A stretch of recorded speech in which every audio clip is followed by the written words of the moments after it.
Hey guys, welcome back to the channel.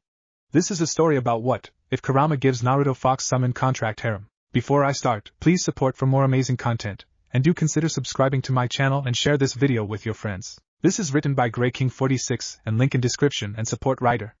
Let's start the video. Chapter 1, The Beginning of the Legacy. Konoha, the village hidden in the leaves, home of some of the strongest ninja to ever live.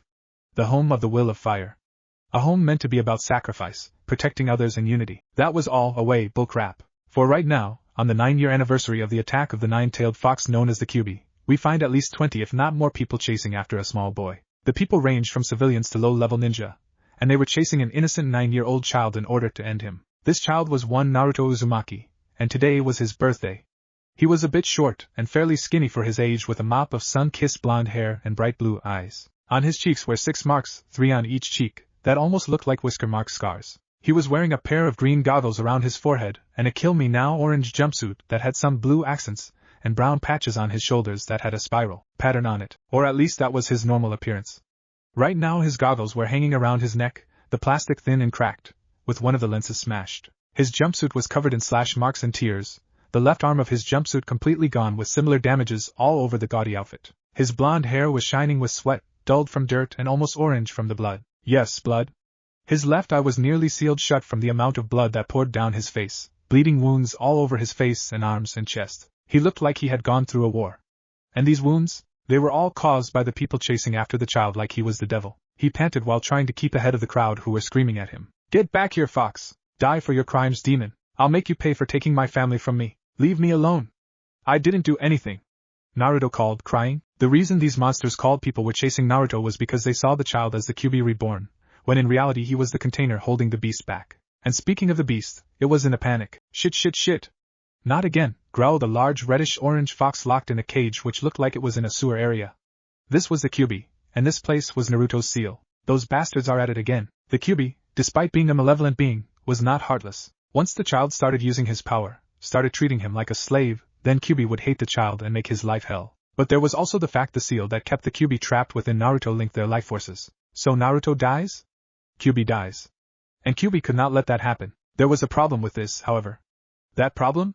While Kyuubi could heal Naruto with his chakra, Naruto was too young to handle too much of it, and Naruto was too injured. Without external help Naruto the Kyuubi both of them would die.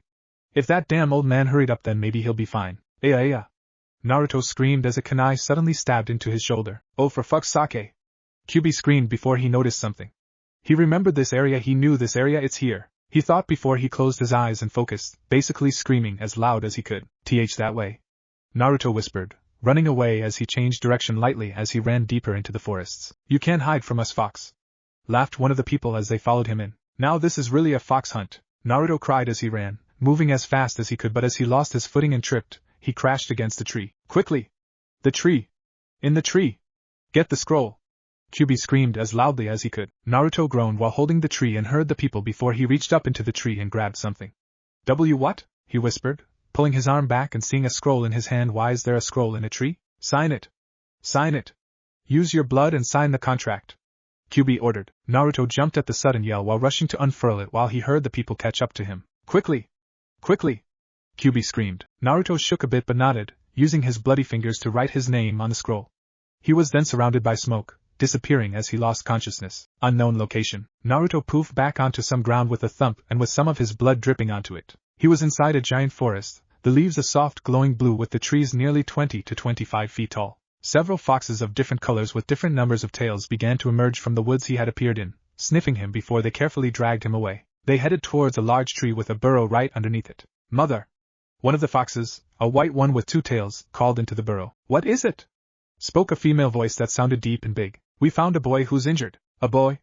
The voice repeated, now very curious. Hurry up!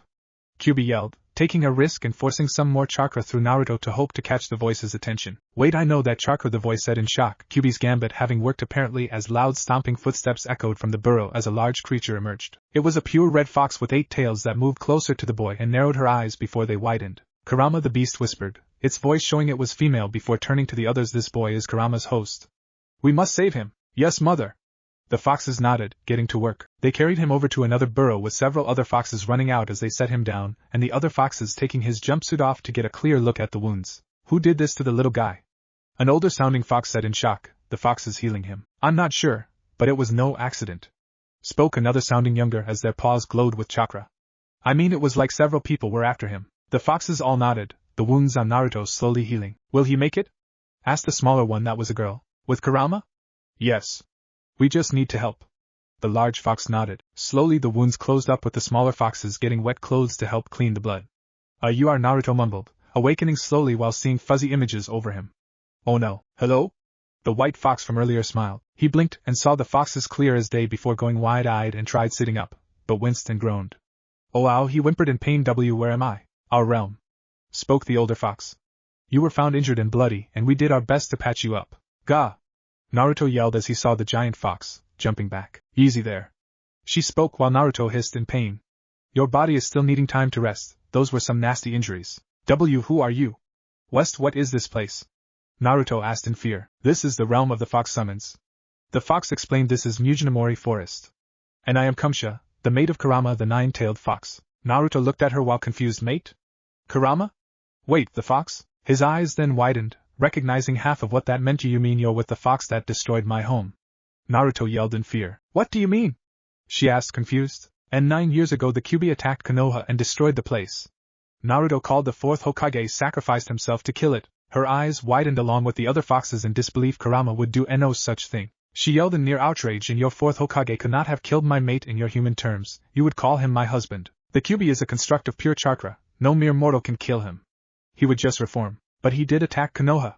There is a whole day to celebrate its defeat. Naruto argued. Yes, my mate held a grudge against your village, because of an incident that went back to the times of Hashirama Senju and Madara Uchiha, but even then he was not pretty enough to take revenge. Especially because of how long ago it has been, Kumsha explained with slight annoyance. But again, your fourth Hokage did not kill him. From what I have sensed, he has been sealed inside you. Naruto's eyes widened while looking down at his body and put a hand on it. Inside me? Yes. She nodded, lowering himself so she was laying on her stomach. She did this so she was as close to eye level as possible. I can smell him inside you. I know my mate is inside you. I have not seen him for a few hundred years, so they are right? Naruto whispered. I am a demon? Who are right, Kit? Kumsha frowned in worry. The villagers. They chased me. He looked down with sadness. They always call me a demon, a mistake, a bad omen ever since I was born. They were the ones who chased me, and they did this to you? A yellow-furred fox, the only one with a single tail, asked as she rubbed her head against his hand lightly. They hurt you. He nodded while noting how soft her fur felt, and gave it a small rub. They are the monsters, Kit. Kumsha said gently. My mate is sealed inside you. You are its container, not my mate himself. To us, you're just a child hurt by fools. Spoke one of the male foxes. Thank you? Naruto whispered, feeling welcomed. Kumsha was silent before one of her tails moved and pressed it against Naruto's forehead. Naruto gasped, his eyes shrinking into nothing. When his eyes regained focus he found himself in a sewer, the giant eight-tailed fox in the same position. Kumsha, it's good to see you again. Boomed a voice behind Naruto. Naruto's eyes widened and span around quickly. There he saw Kurama behind the cage and felt the air leave him. He screamed while trying to back up with Kurama not moving at all. Kurama. I have missed you. The red-furred eight-tailed fox smiled at the caged beast, unable to get too close. What is going on? Naruto yelled. You two were brought into the seal that keeps me inside you. He replied. This is your mind. My mind? Naruto blinked as he looked around. But why is it a sewer? It's meant to represent your inner self. It's dark, bleak, and dreary because of the life you'd had to endure from those bastards. Kurama explained simply, a small hint of sadness in his voice. But I don't want it to be dark. Naruto whispered. Well, I can't change it since this cage is keeping me and my chakra restrained. You don't sound mean.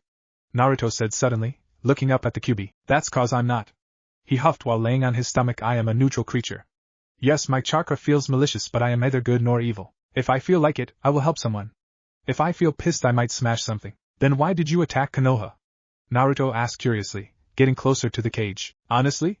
Don't really remember. Kurama shrugged. I was chained up in my seal when suddenly I was ripped out of your mother. I didn't even realize where I was, since I was so disoriented, but I did see those eyes. And then everything went black. Next thing I know, I'm in here. Those eyes you are here taken control of by the Sharingan, again? Kumsha blinked in shock. He nodded while Naruto looked at him shocked at the part about his mom. Why, you knew who my mom was? Naruto whispered in hope. She was my last jailer. Kurama nodded. Her name was Kushina Uzumaki, and her husband was the man who put me in here. Wait, what? Naruto gasped. My father W was the fourth Hokage? That's right. Why didn't anyone tell me? Naruto whispered, why does everyone hate me? Ignorance. Those that people don't understand or choose not to end up fearing or hating it. Spoke Kurama. They hate you because of what I did. They don't see you as a child. They choose to blame you and pretend you're me just to feel justified in what they're doing. They are idiotic mortals who do not understand that a scroll that holds a sealed kunai is not the kunai. Kamsha explained before she looked at the 9 tails. I missed you, she said suddenly. I miss you too. I never thought I'd see you again after I got put in here. This is what you get for walking away from the den. She lightly chastised him before she looked at Naruto. I guess he is fit to wield our contract then. I'd say he has the potential, but whether he does or not is up to him. Hey. Don't talk about me like I'm not here. Naruto shouted angrily, making the 2 codes chuckle. Well, Gaki, what's it gonna be? You put your blood on our scroll, but I urged you to do it so it would bring you here. Do you have what it takes to be a fox summoner? Asked Kurama. What? I forgot how those stupid villagers stunted your growth. Kurama snarled. Okay, I'm gonna explain what a summoner does, so listen closely. Okay. Naruto nodded, looking excited about learning something cool. If you smear your blood on a summoning scroll, that means you've made a contract with the summoning animal. Doing this means they'll help you in battle, but some of them tend to want something in return like meat, sacrifices, or even something minor like rice. It depends on which summoning breed you're trying to make a deal with. Kurama explained slowly and as simply as possible. What do I have to do with the foxes? Naruto asked. For us you don't need to do anything big.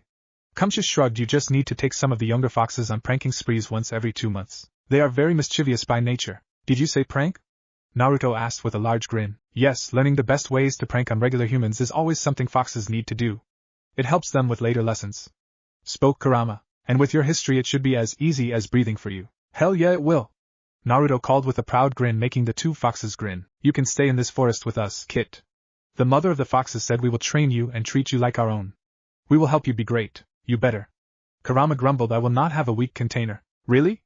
Asked Naruto with hope and joy. I can stay. Didn't you hear her? She said yes. Kurama rolled his eyes, only for Kamsha to hit him over the head with one of her tails. OW. The hell, Vixen? Don't be so mean to him, my Todd. She said with a frown. Yes, dear. Kurama mumbled under his breath, making her smirk. Good. She nodded before looking down at Naruto. We will look after you, Kit. The mother smiled, the one human big among a den of foxes. Thank you. He smiled while feeling some tears in his eyes. You two should go now. Kurama sighed. All right, come along, Naruto. Kamsha nodded, looking at her mates sadly. And like that the 2 faded from the sewer. Kurama sighed, laying down again and preparing to sleep. Both happier than he had been for a while, but also the saddest he had been. Outside Naruto's body, Naruto blinked and looked around, seeing the foxes asleep. How long were we gone? Not long. Kamsha explained, but it is very late. The little ones needed sleep. Does that include me? Yes, Kit. She smiled lightly, joy in her eyes. She lay down on the ground while using one tail to usher him closer to her side. You can rest beside me tonight. Thank you. Naruto smiled weakly, snuggling into her fur. Good night, Mom. He whispered as he fell asleep against her surprisingly soft fur. Her eyes widened before she smiled and gave a small rub to his head with her nose before curling her tails around like a blanket before closing her eyes. She fell asleep gently, smiling. Good night, son, she thought as she drifted to sleep. Time so that, back at Konoha, back in the village, we find ourselves with a pink-haired girl walking down the street. It had been a few weeks since Naruto left, or disappeared as everyone else thought. The kids in Naruto's class noticing and, like any kids in this situation, were all scared the same thing would happen to them. This girl, Sakura Haruno, was the same age as Naruto without roughly the same height. She had a neon pink shade of hair that went to her shoulder blades. Her eyes were a bright, emerald green. She was dressed in a red sleeveless dress that went to her knees. And unlike the others, she was also a little curious on what happened. The adults seemed happy lately, and if it was something scary that took him, wouldn't they feel scared too? So for the past few days she had been looking into Naruto, asking people about him and trying to get some answers, but all they did was reassure her that everything was fine and that they could all relax for once. Like the truth didn't matter or they didn't want to say. It was making her mad. She sighed, entering her own home. Mom, I'm home, she called. Good afternoon, Sakura. Her mother smiled. Are you okay? Sakura's mother asked as Sakura herself sat down at the table with a frown. No. No one's telling me anything about Naruto. She huffed. You shouldn't be talking about that demon brat, dear. Just be happy he is gone. Sakura's mother frowned. But why? I mean, sure, he can get annoying, but he didn't do anything that bad, so why'd he vanish? I'm sure he did something bad no one saw. Smiled her mom. Besides, why worry about him when there's more important things? Like what? Well, you are in the same class as Sasuke Uchiha, aren't you? Wouldn't it be great to have him be your boyfriend? Her mother, Mabuki Haruno, smiled happily. Sakura sighed. Mom, I'm not into him. He just seems so moody all the time. Besides, when I was walking home I noticed something about the fourth Hokage's head. It looked just like Naruto if he was older. Do not insult the fourth like that. Mabuki snarled in anger while standing up in anger. But it's true, spoke Sakura, who was too caught up to stand down. If you think about it, why doesn't Naruto's parents ever show up? They can't be busy, cause wouldn't we have seen them? Sakura, stop right now. Her mother snapped, stop, and I will tell you why the demon brat is hated.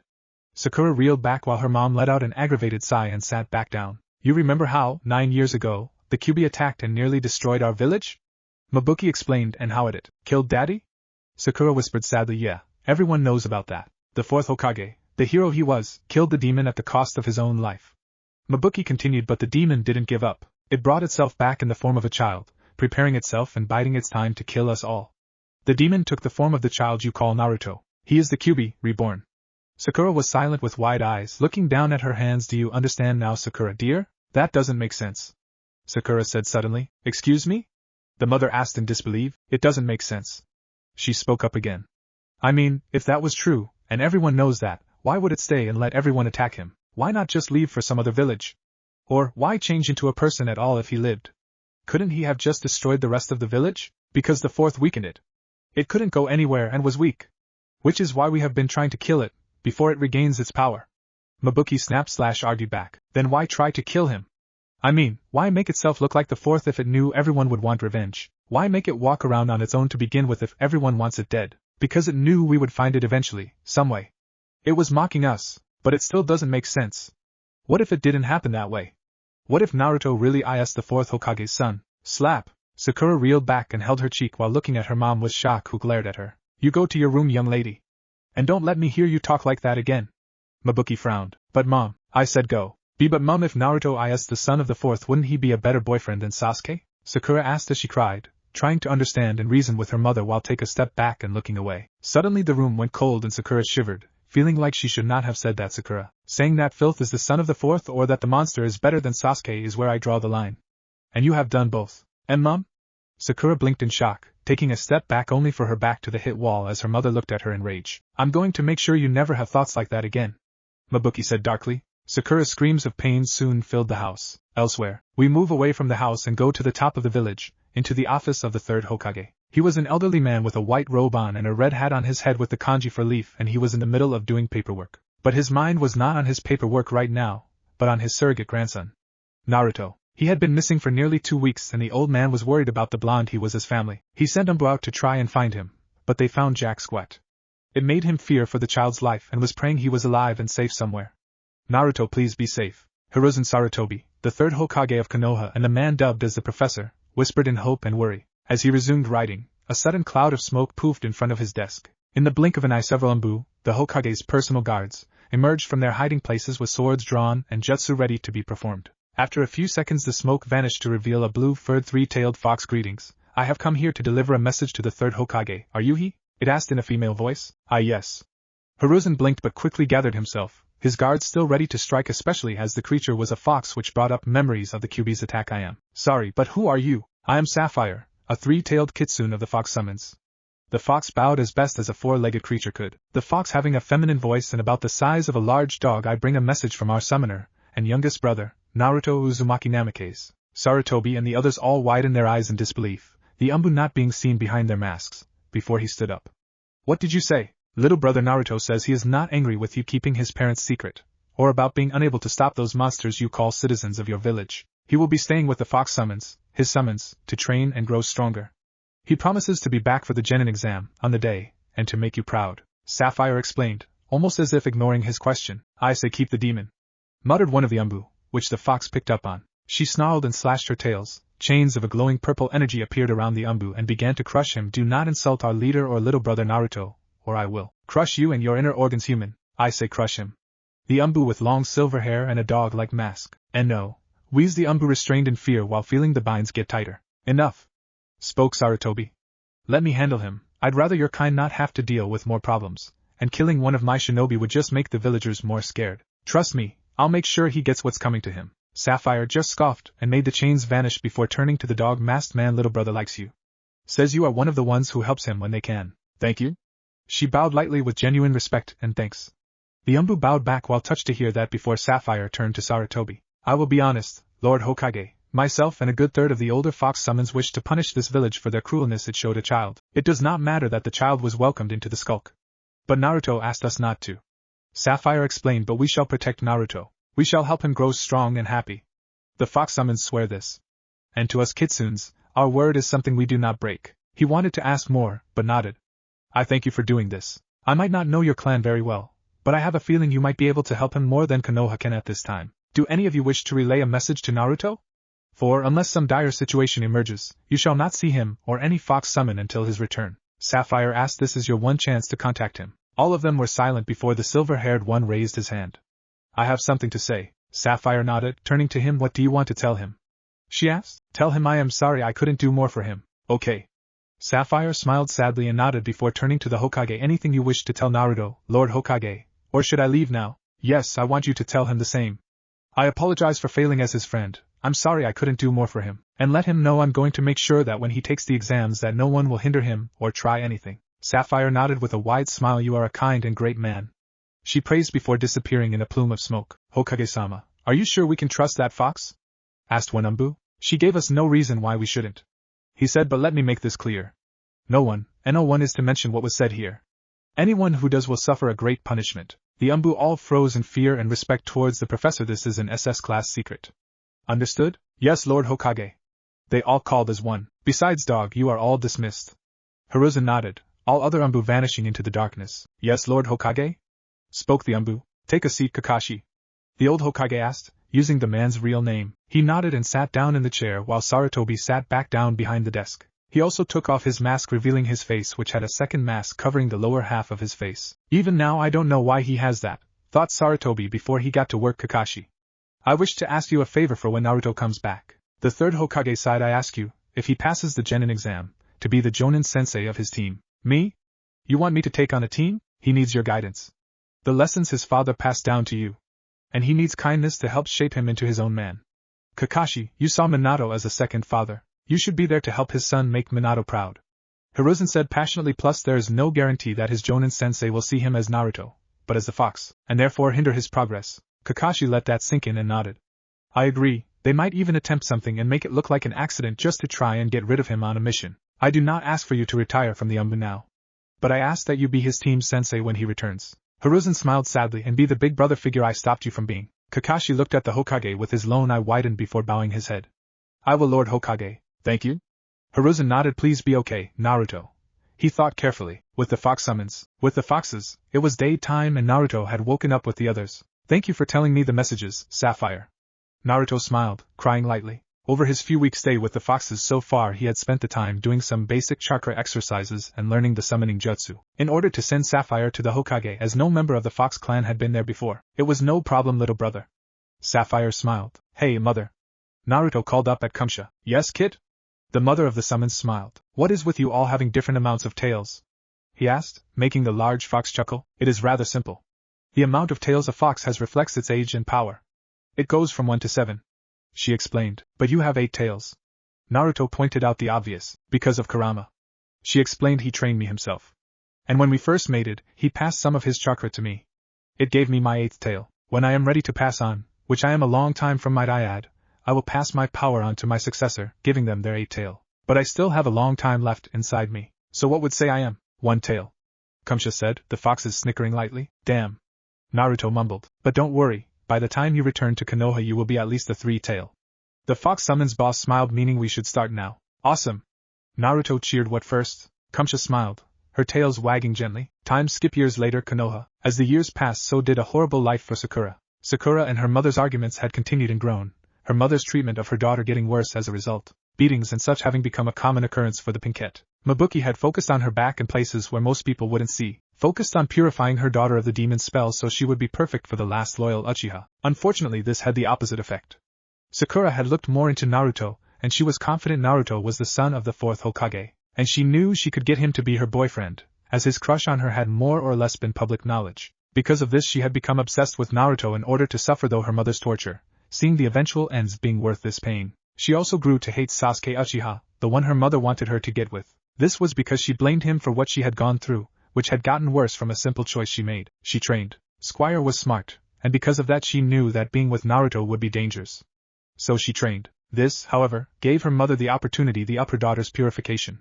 Cutting her arms and legs, using hot metal and pushing it against her skin. To put it simply, she hurt her daughter more with wounds that could be excused from her training. This leading to the girl wanting nothing more than to make her mother and Sasuke pay dearly and suffer more than she had. Sakura was currently hiding it well, but she was one wrong moment from mentally snapping.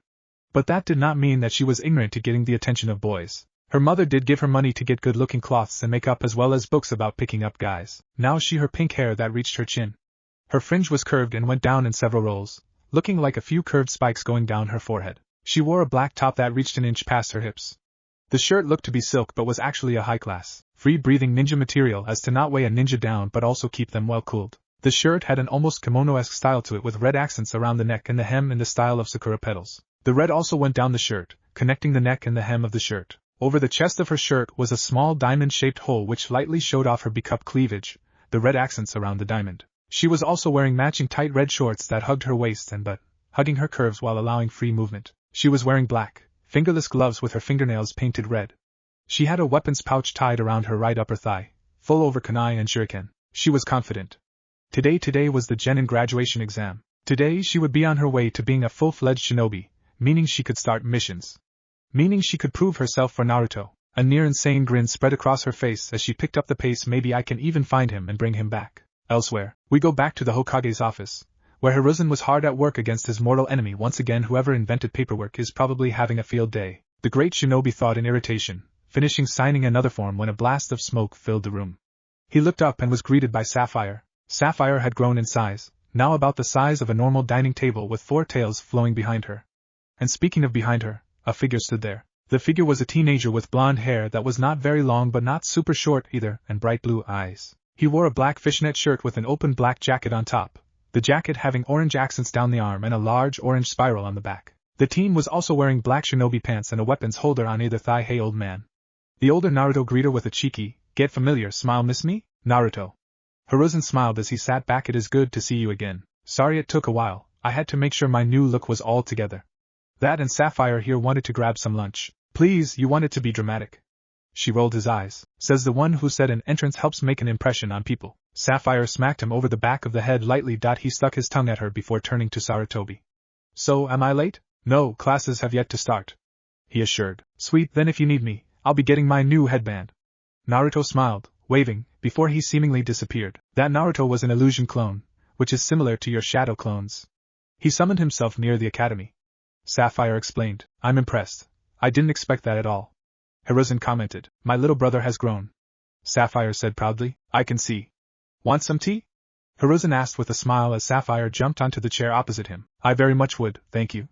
Sapphire nodded as Hiruzen poured 2 cups of tea. At the academy, the class where all sat down ready for the class, scattered around at their own desks. Sakura herself felt more excited and scanned around the others before spotting the last Uchiha, and had to keep herself from scowling. He was sat near the window at the back, looking out the window with a moody scowl showing how he thought everyone else didn't matter. Sakura forced herself to ignore him and looked around the class, looking at her other classmates. There was Kiba Inuzuka, a boy with a gray jacket with black fur lining around the hood and sleeves with a small white dog on his head.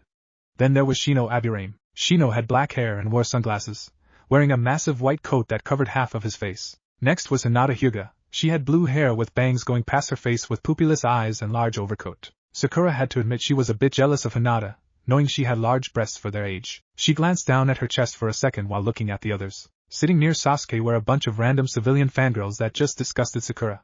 But among them was a girl that was once Sakura's friend, Ino Yamanaka. A blonde whose hair is in a ponytail but she wears a lot of purple clothing. Sakura used to really like Ino, the two great friends, but when Ino started fangirling over Sasuke, Sakura began to hate her. If she wants to throw herself at that bastard, she can have him, she thought in annoyance. Another person in the class was Shikamaru Nara, a very lazy guy with a pineapple-style hairstyle. Besides him was a slightly portly boy with brown hair and eating chips, his best friend Choji Akimichi.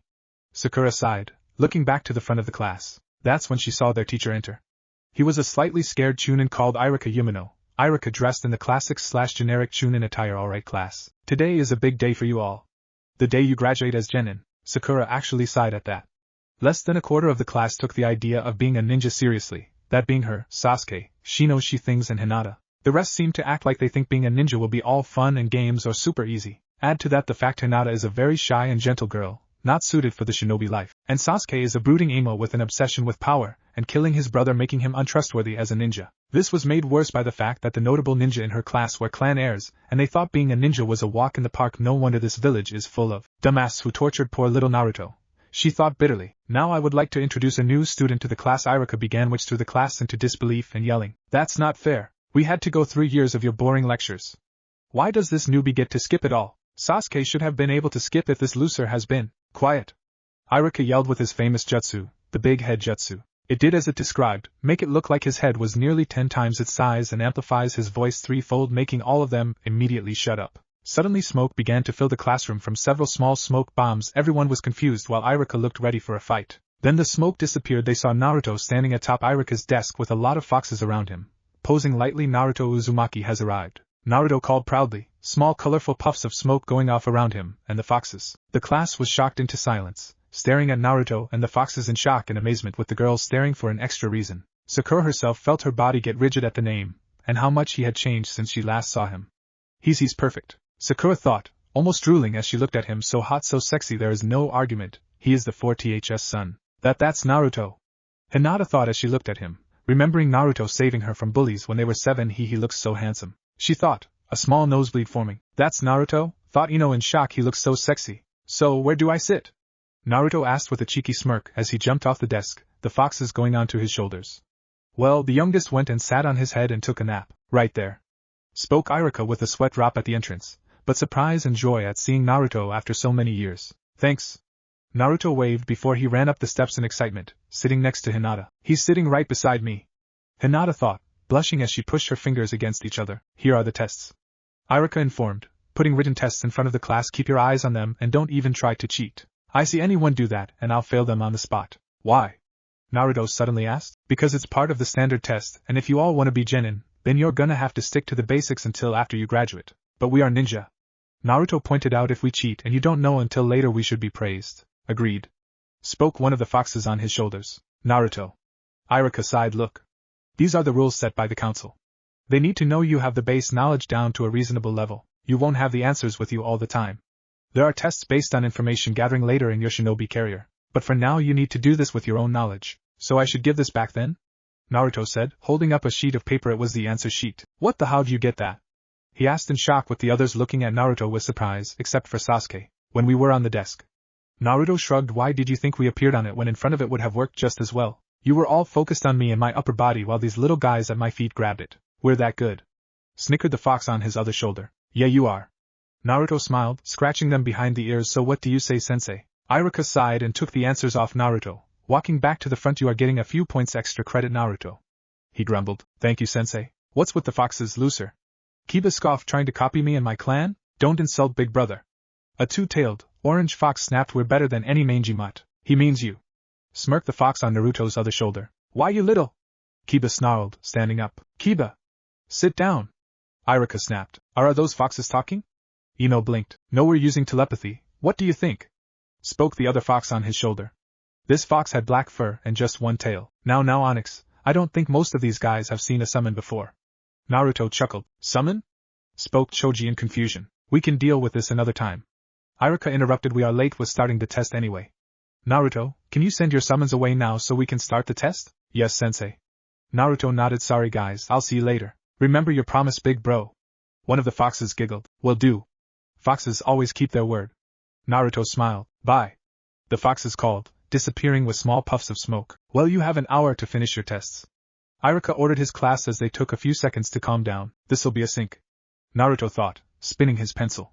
Time ticked away, pencils scrapping paper being the only sound that filled the room. Besides a few mumbles, frowns and mutters under people's breath. Sakura herself tried to focus on the paper, but she kept glancing up near where Naruto sat. He's here, he is finally here. She thought, my future husband is finally back, and once I pass we might be on the same team. She was so excited she almost snapped her pencil. Naruto himself smiled and filled in each question with ease. He soon put his pencil down and flipped his paper over, sitting back in relaxation. Being bored, he looked around the class to think of what he thought of everyone. All right. One rude boy with a dog. A silent one who I swear has some buzzing going on around him. A dude who looks ready to pass out. Another one who looks hungry. Some emo who looks like he has better things to do. And a girl who is glancing at me. Naruto thought before he blinked. Wait, a girl glancing at me? Is that Sakura? He looked at me. Sakura thought, holding back a squealed joy. Wow, she really looks different. Naruto thought before he looked at the purple-haired girl next to him. She quickly looked away and he had to smile a little at the shy and cute nature. She's kind of cute. What's her name again? Naruto thought. Wait, why is he looking and smiling at Hinata? Sakura thought in shock and anger. She gripped her pencil and gritted her teeth. Alright class, tests done? Iruka called with a clap of his hands. You all of outside and relax, chat and wait for the next exam. Mizuki already has it all set. I will gather all your papers and grade them. We will start when I join you outside. All of them stood up and started making their way out. This is my chance. Sakura thought as the class stood outside in the afternoon sun. I can show Naruto how much of a real kunoichi I've become. She took a few breaths and coughed, walking towards Naruto with a smile. Hi there Naruto. She greeted with a smile. Huh. Oh, hi Sakura. He greeted with a small wave. How are you? Good. She smiled. I've been defending you since you left. Defending me? Naruto blinked. Yeah. From all the people who spoke bad about you. Sakura grinned, expecting him to start thanking her and maybe even give me a kiss. Huh, thanks Sakura. You're a great friend. Naruto smiled before he walked off to talk to Hinata. Friend? She blinked, feeling the world around her starting to break. Friend is not girlfriend? She began to hyperventilate, feeling like the ground was falling out from under her. No. Anything but that. She closed her eyes and shook her head, calming herself down. She just had to prove herself to Naruto. She had to show him she returned his feels and she was worthy of standing as his lover. She had to show her skills, her power and her womanly charms. Slowly the genin stopped near a large space with a silver-haired man in the Chunin attire walked out. Mizuki was one of the 2 Chunin instructors of the academy. He had white shoulder-length hair with a slight hint of blue to it, and green eyes. He wore the standard attire of the Konohanin before his defection, which included flak jacket and forehead protector that he wore like a bandana. Hello everyone. He greeted. Right now we're going to do a taijutsu test to see if you can handle yourselves physically. Mizuki explained. You will be facing me one-on-one in taijutsu. You must last for 5 minutes without me throwing you out of the ring. You get bonus points if you knock me out of the ring. First up is Sasuke Uchiha. The emo walked up with the civilian fangirls already cheering for him as he stood in the ring. Mizuki is going to throw the match. Sakura grumbled as she sat next to Naruto and Hinata. Huh. Naruto blinked. He always shows favoritism to that bastard. Sakura explained simply. He sounds like a great guy. Naruto rolled his eyes. Alright, begin. Mizuki called. Everyone watched as Sasuke attacked, the silver-haired Chunin putting up a sloppy defense before he was knocked out of the ring at the 2-minute mark. Nicely done Sasuke. Mizuki praised. Sasuke scoffed and walking away with an arrogant smirk. Alright, next up is Sakura Haruno. Alright.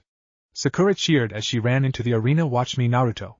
Watch what I have become for you. Mizuki stood up while Sakura got into a ready stance. Alright, begin. Sakura roared as she charged and began to rapidly punch and kick at Mizuki, her strikes having tremendous power and speed behind them. Mizuki was surprised and tried to dodge her due to the size difference. Sakura gave a power punch which hit Mizuki in the gut, knocking the wind out of him and knocking him out of the area at the 3 minutes mark. I win. Yes you did. He flinched. How can a civilian girl punch that hard? Mizuki thought in slight anger. Did Naruto see that? Sakura thought, looking behind her to see Naruto chatting with Hinata. She gritted her teeth while glaring daggers at the girl. That slut. So, Hinata, what are you into? Naruto asked her, the girl seeming nice. What do you mean? She asked with a blush and slight stutter. Hobbies and such. He shrugged, sitting back in relaxation. Personally I love relaxing. And pranking. Oh. Well I do like walks. Hinata said shyly. And flower pressing. Flower pressing? Sounds nice. He nodded. While he talked with her, Sakura glared while Mizuki went on to test the rest of the class till it was his turn. Hinata Hyuga. Mizuki called. Sounds like you're up. Good luck. Naruto smiled. Hinata nodded, walking to the small ring. Naruto took the time to look around for someone else to talk to while watching Hinata lightly. He spotted Shikamaru sitting on the ground while Choji sat next to him while eating from a bag of chips. Hey. Naruto greeted her as he sat down next to them. Yo. Greeted Shikamaru in a bored tone. Naruto Uzumaki, future sage of the Fox Summons and future Hokage. Nice to meet you. Naruto greeted, holding out a hand. Shikamaru looked at him before shaking his hand. Shikamaru, you don't talk much, do ya? Naruto chuckled. It's too much of a drag for me. Naruto shrugged, turning to the slightly chubby classmate. Got any extra? Nope, already ate it. Damn, feel like going for ramen after the tests? Naruto offered. Sounds good to me. The two shared a smile, turning their sights to the ring and Hinata's fight. She was having trouble hitting Mizuki, who kept dodging her open palm strikes. Her movements were a bit strict and blocky, unsuited for her frame. And while she wasn't doing much damage to Mizuki, he was too focused on defense to counter her. But then he saw an opening and tripped her off her feet. And time. Mizuki said, Hinata pulling herself up slowly. You lasted 5 minutes, very good. Thank you sensei. She quickly got up and hurried off to Naruto, Mizuki glaring at Naruto. Your turn. The Chunin said bitterly. Me? Naruto asked, pointing at himself. Yes, you. Who else would I be talking to? He frowned. Okay, if you want. Naruto shrugged. You just didn't call my name, which he did with everyone else. He walked into the ring, relaxed. That's because not everyone you face in life will bother to know your name. Do you think an enemy Nin is going to want to know you before slitting your throat? This is a test. And you called everyone else's names. Naruto scoffed. Well, let's do this. Damn demon bastard. Mizuki thought, trying to stay calm. Begin. Naruto smirked, and unlike what everyone expected, Naruto didn't take a fighting stance. He instead had his hand in his pocket, relaxed, and began casually walk towards Mizuki. What's the idiot doing? Thought Kiba. What are you doing? Mizuki blinked, shaking a bit in confusion and nerves as Naruto got closer. He was feeling creeped out from how casual he was acting. Naruto smirked, almost chest to chest when Naruto suddenly moved, thrusting a palm out. Mizuki's eyes widened and dodged as best as he could by leaning back, which allowed Naruto to kick Mizuki's leg out from under him. The Chunin twisted, trying to readjust himself when Naruto's foot slammed into Mizuki's gut, sending the silver-haired man out of the ring, and out you go. Everyone was silent, staring in shock. Not even 30 seconds. And he did it so relaxed, so casually and so strangely. Mizuki was stunned and pushed himself up to see Naruto walking away and gritted his teeth in anger. That demon brat, he roared mentally, the fox summons fighting style. Naruto smiled, not saying anything, manipulating your opponent and tricking them. Using their confusion and instincts against them. So cool. Sakura thought, wide-eyed with sparkles around her. She looked just like a fangirl, but SB did her best to control herself. That was amazing. And Naruto. Hinata whispered, thanks Hinata, you are going to be very troublesome. Shikamaru commented, that was pretty cool. How'd you do that? Asked Choji. He expected me to charge. To kick ass. I did the opposite. Caught him off balance. And with that opening, he went flying. Naruto explained simply, anyone could do it. That is so creative. Hinata gasped, why thank you? He grinned while doing a mock bow. Sasuke was snarling, glaring at the one who overshadowed him. How did he manage to do that? Sasuke thought in anger, that power should be mine. He doesn't need it. I need to kill Itachi. That power should be mine. Naruto felt like someone was glaring and spotted Sasuke. What's with him? A few minutes later and the entire class was finished, everyone walking back inside the classroom. Alright class, you've finished the written part, the taijutsu part. Now there's one last part before you can be considered genin. Spoke Iruka. Iruka and I will call you into the back room one at a time, and you will be asked to do the 3 academy jutsu. Mizuki nodded. Do all of them, and you'll have passed. Naruto sat back and relaxed in his seat, noticing how Sakura would occasionally look at him. He had to admit, it was starting to get creepy. But add to that, she also glared at Hinata every now and again. To what is with her? He thought before shrugging. So, Hinata, want to hang out sometime? He asked the shy girl. He's asking me on a date? Hinata thought in shock with a blush. That slut. Sakura mentally screamed, as if a girl would want to go out with you, loser. Kiba laughed, but also growling as he saw himself as an alpha and he wanted Hinata as his. Sit boy, the grown-ups are talking. Spoke Naruto, waving him off. Why you? Kiba snarled, stashing up ready to attack Naruto. Kiba, knock it off. Frowned Iruka. Since you seem riled up, you can go first. Kira snorted and went into the back room with the 2 teachers, leaving the class alone. Has he had his shots? Smirked Naruto, which got some of the others to snicker. One by one students went into the room, some coming out with headbands and most without, most of which were mainly civilians. Naruto shrugged and briefly considered a nap, but as he was about to lay his head down on the desk to sleep, a certain emo was standing in front of him. You. Tell me. He ordered. Tell you what? Naruto asked, blinked. Where did you learn that fighting style? Who taught you? The foxes I arrived with? Naruto deadpanned. It's not overly complicated. Just hard to control your fighting instincts. Teach me how to do that. And explain how you got them as your summons. No. Naruto said simply, shocking everyone. I had to learn how to use it. They picked me as their summoner, and everything they else taught me I had to work for. So if you were thinking of me to just give them to you without hesitation, then your fangirls look like they have more brains than you. Do you know who I am? Sasuke snapped in anger at being denied what he wanted. A spoilt child? Naruto said, bored. No. I am Sasuke Uchiha. What's the difference? He smirked while looking close to taking a nap. Sasuke growled, ready to attack Naruto. Sasuke Uchiha. Iruka called for the next contestant. The Avenger sent the blonde one more glare before heading to the room. What a brat. Naruto said without hesitation, the class still staring at him in shock. What? It's true, that was cool. Ino mumbled, voicing the thoughts of the entire class. But it was also the wrong thing to say, gaining the glare of a certain pink-haired teen. Quit staring at my Naruto hussy. Sakura thought, but she said, overly sweetly, what do you mean, Ino? Don't you spend all day sucking Sasuke's 2-incher? Why no, I don't. She cried out with a blush and indignation. Well, considering you are normally a useless, gaga fangirl with the bastard, you can excuse my confusion, Sakura said in a sarcastic apology, but now that Naruto is here you've jumped ship to a new piece of eye candy. Well, you can see why I thought that. She ended that with a near evil smirk, Ino staring in wide-eyed smirk at Sakura's very indirect way of calling Ino a slut. Sakura, that's not nice. Naruto frowned in Ino's defense, shocking the two girls. She was just saying it was cool, that's it. Sakura's eyes widened at that. Angry Naruto was taking Ino's side, while Ino was staring at Naruto happily and thankful. What? She thought. Can you apologize to her, please? Naruto asked gently. Why isn't Naruto on my side? Sakura threw. Sakura Haruno. Iruka called, interrupting the scene. Why is he that slut's side? Sakura thought, getting up and walking sadly into the testing room. Ino was silent as she got up and walked towards Naruto, the class silent as they paid attention to this. Ino came to a stop, silent, and then bowed. Thank you for that, Naruto Uzumaki. You had no need to defend me like that, and I thank you from the bottom of my heart for defending my honor. You're welcome. Naruto chuckled and shrugged. It was no big deal. I would not be near that loser, Ino. It might jinx your test. Sasuke said, almost threateningly, with a Konoha headband around his head before he left. Wow, they actually gave you one? Smirked Naruto. If that's the case, I'll pass it with my eyes closed. Ino was silent, looking away from everyone before she sighed. I choose who I am. She whispered before she kissed Naruto's cheek. Thank you again, Naruto. She smiled, walking back to her seat. No problem, he replied with surprise. Sakura emerged from the test room, headband around her head. Naruto, I passed, she called with a smile, showing off her headband. Cool. Naruto nodded. He said I am cool. Sakura mentally squealed, leaving the class. Yes, Ino Yamanaka. Mizuki called. Wish me luck. Ino smiled before she ran into the room. I think she'll pass. Naruto smiled. I think she likes you and Naruto. Hinata stuttered while feeling dread just thinking that. You think?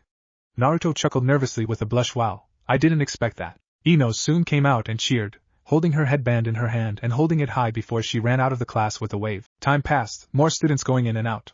Soon all that was left was Naruto and a few random civilians, leaving Naruto with his thoughts. Mostly so far everything's been fine. Minus the emo, the civilians who look like they're ready to just give up. There's some pretty interesting kids here, he thought. Naruto. Iruka smiled. Your turn. Sweet. He stood up and made his way down. He saw Iruka and Mizuki behind a table, each holding a clipboard. With the table covered in nearly folder Konoha-plated headbands, now you have very good scores with the rest of your exams, Naruto. Iruka smiled. All you have to do is preform the 3 jutsu and you pass. Question. Am I allowed to do variations of the techniques? Naruto asked. It isn't common, but it is allowed. Iruka nodded after a second. And if you somehow know advanced forms of the techniques, then you get extra credit. Sweet. Naruto smiled. Which first? First up is the substitution jutsu, Mizuki said with a slight sneer. Understood. Naruto nodded, and in a puff of smoke he had swapped places with Iruka. Alright, very good. Iruka praised, writing the results down. Next is the Heinage, Mizuki said, trying to hide his hate as Naruto walked back around the table and Iruka took his seer again. Easy. Naruto nodded. His body looked distorted for a second, like you were looking at him from the other side of the waterfall. In less than a second, a woman with long red hair and blue eyes wearing a green dress, white shirt under the dress and an apron atop the dress took Naruto's place. The very good Naruto. Iruka stuttered as he looked at Naruto. Kushina? How? So, what's next? Naruto asked as he ended the transformation. The clone jutsu, Iruka explained. Naruto just gained a mad grin and brought his hands together in a simple hand seal fox style. Illusion clone jutsu. As he said that, the air around him distorted like he was surrounded by steam and superheated air. In less than a second the air returned to normal, revealing 10 Narutos surrounding the original. Iruka and Mizuki's eyes widened in shock at the different variant of the jutsu, while each of the Narutos gave fox-like grins. Hi, Iruka-sensei. A clone smiled, poking Iruka's cheek, showing it was solid. Will this work? Asked another, leaning on another's shoulder. Mizuki was silent, dropping his pen. Iruka chuckled, smiling and shaking his head. You never cease to amaze, Naruto.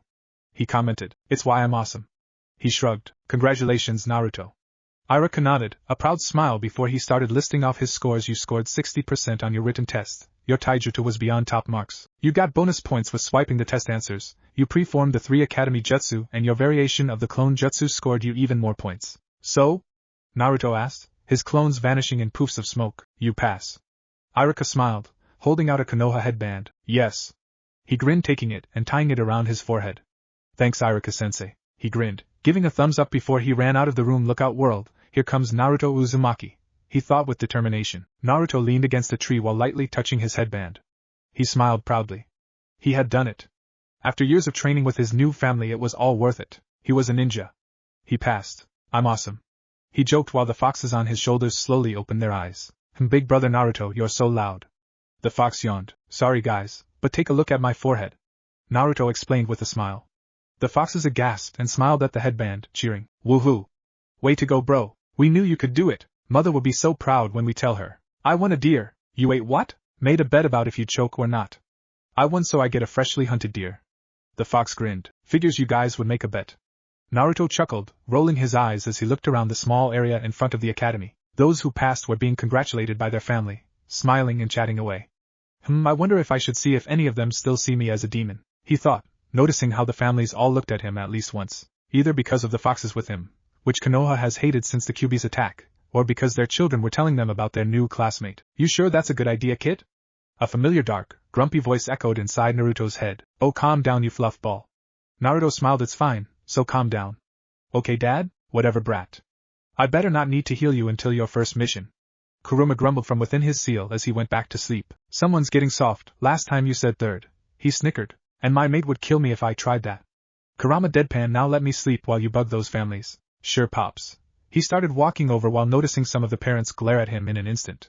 Those families he ignored, looking around calm and relaxed. He spotted Shikamaru talking to a man who looked like him, but older, and a woman with black hair and a purple apron before walking over. Hey Shika. Naruto grinned as he walked over. Oh hey.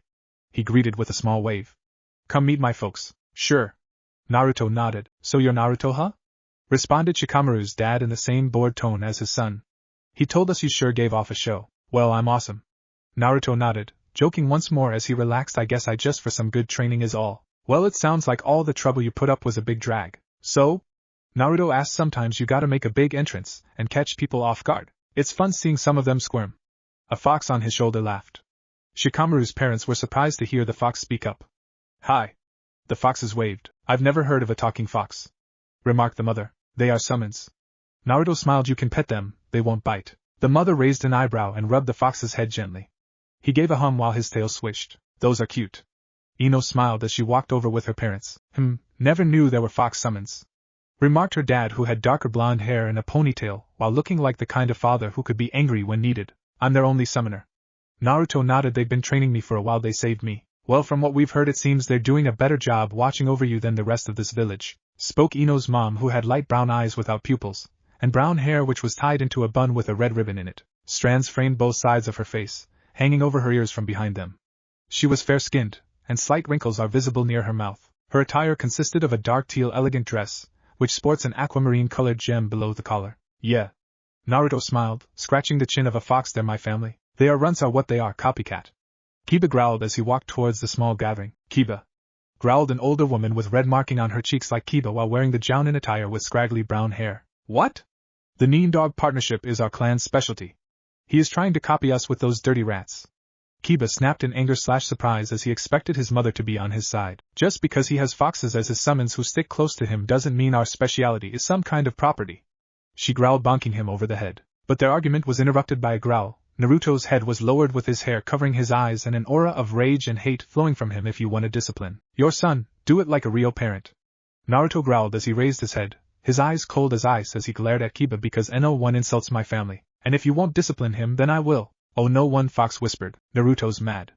A second added. Kiba, his mother, and the others were taken back by the sudden change in mood. I am sorry for my son's insult, Genin Uzumaki. Kiba's mother sighed, grabbing her son by the back of his shirt. He will apologize. Won't you, pup? She snarled gently. Why, yeah. He nodded nervously. I'm sorry, and he's grounded. Kiba's mother added. Yo, wait, what? Kiba nodded before gasping and yelling in anger. You heard me. You can stay at home till your team's selected for being riled up and being rude. His mother growled with authority. Kiba snarled to counter but didn't do anything. I'm Tsuma Inuzuka, and I agree. Seeing foxes as summons is a first for me. As I said, I'm the first of summoner. Naruto smiled as she calmed down. Now I have your name, but not the rest of you, he said, turning to the other parents. I am Inoichi Yamanaka, Ino's father. It is nice to meet you. The blonde man smiled. And this is my wife, Bala Yamanaka. Hello, young one. The woman nodded with a slightly proud smile at his obvious strength. Introductions are always troublesome. Shikamaru's father sighed. The name is Shikakunara, kid. Don't be rude, dear, his wife said with a glare, the man taking a few steps back in fear and Shikamaru sighing in irritation. I am Yoshino Nara, Naruto. She smiled, bowing lightly, to which he returned the gesture. Hey Naruto, meet my folks, spoke Choji, walking over with a new bag of chips. Huh?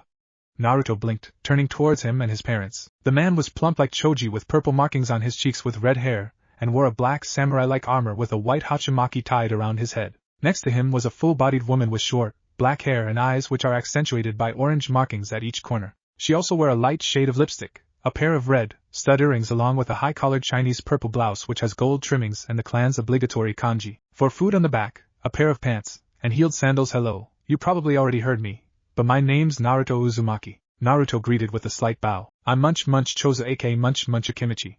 Nice to munch meet you. The plump man said, eating a snack between words. Choza, put that down, spoke the woman. I'm Tetsuya Akimichi, and you'll have to excuse my son and husband, they didn't eat a big breakfast. It's fine. Naruto chuckled. I had some time to research the clans on this place, so I understand the clan has a big appetite. They do. The mother smiled. And if you'd like, you can join us for a celebratory dinner to honor you and Choji becoming genin. Thank you, but I must decline. I have other plans. Naruto smiled. But I appreciate the offer. And Naruto. Hinata mumbled as she walked over. Oh, hey there, Hinata. Naruto smiled, the foxes snickering as they saw Hinata and how she looked at Naruto. It feels great to be an all-time genin, don't it? Yes, it does. Hinata nodded shyly. Naruto noticed a tall man with similar eyes to Hinata standing behind her with a stern expression and long hair while wearing a traditional kimono. Hello, sir. I guess you are Hinata's father?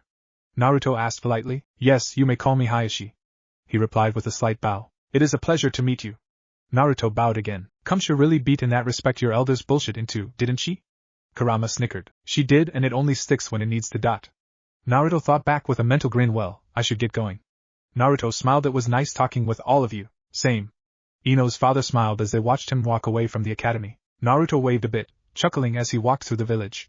But as he did, he saw more people glare at him or scoff as he walked past him. Although he didn't care. I wonder if they'll get tired of hating me and start hating on each other for a change of pace.